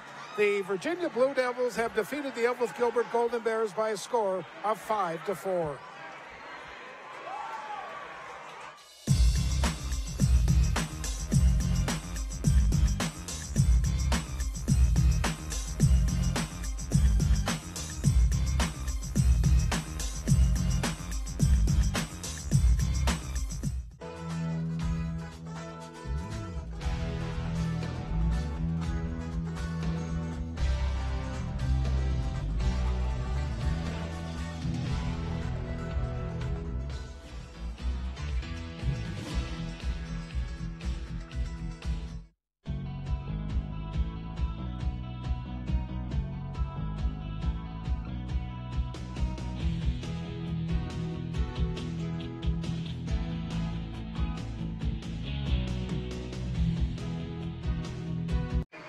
And welcome back to the Bree Couplet Arena. I'm Bob Cohn with Reed Larson. Reed, crowd making their way out. This game went over 3 hours and 10 minutes.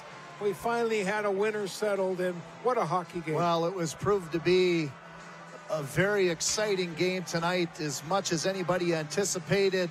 We had a great donor here tonight that decided to put in for making sure we could make this live stream. And I'll tell you what, everybody that paid for a ticket here tonight and everybody that stood here for as many hours as they were here, 3, I think you said, got their money's worth tonight. What a great game. I feel bad for the Eveleth Gilbert Golden Bears. Both teams battled so hard tonight, but Virginia ends up with 1 shot at the end of the game, and they're going to move on, Bob. Let's show the game winner now to our viewers once again. I know we've showed it a couple times, but I think it's well worth another look as Zach Kylan gets the game winner in our 3rd overtime. There it is, and the Blue Devils will move on. They'll take on the Hermantown Hawks on Saturday night, 6 o'clock at Amsoil Arena. Reed, this is our final game. We no longer can do the section games due to the contracts that the State High School League has, but anyways, it's been a fun year. I've enjoyed it, and I hope you've had just as much fun as I have. I certainly have, and I'll tell you what, if there's one to end the season on, it was this one right here. We went into the extra hours, the extra periods, lots of extra drama. It was worth it. It certainly was definitely the final game, and it was the good way to go out for the year, Bob. So that'll do that's it for this Tuesday night. Want to thank Darwin Aller on the main camera. We want to thank Javancy George, who has moved from the main camera up to the end camera. Terry Hardica, the producer and director, down in the truck. And for Reed Larson, I'm Bob Cohn, thanking you for watching high school hockey right here on Mesabi Community Television. Once again, our final score tonight in 3 overtimes, Virginia 5, Eveleth Gilbert 4. Good night, everyone.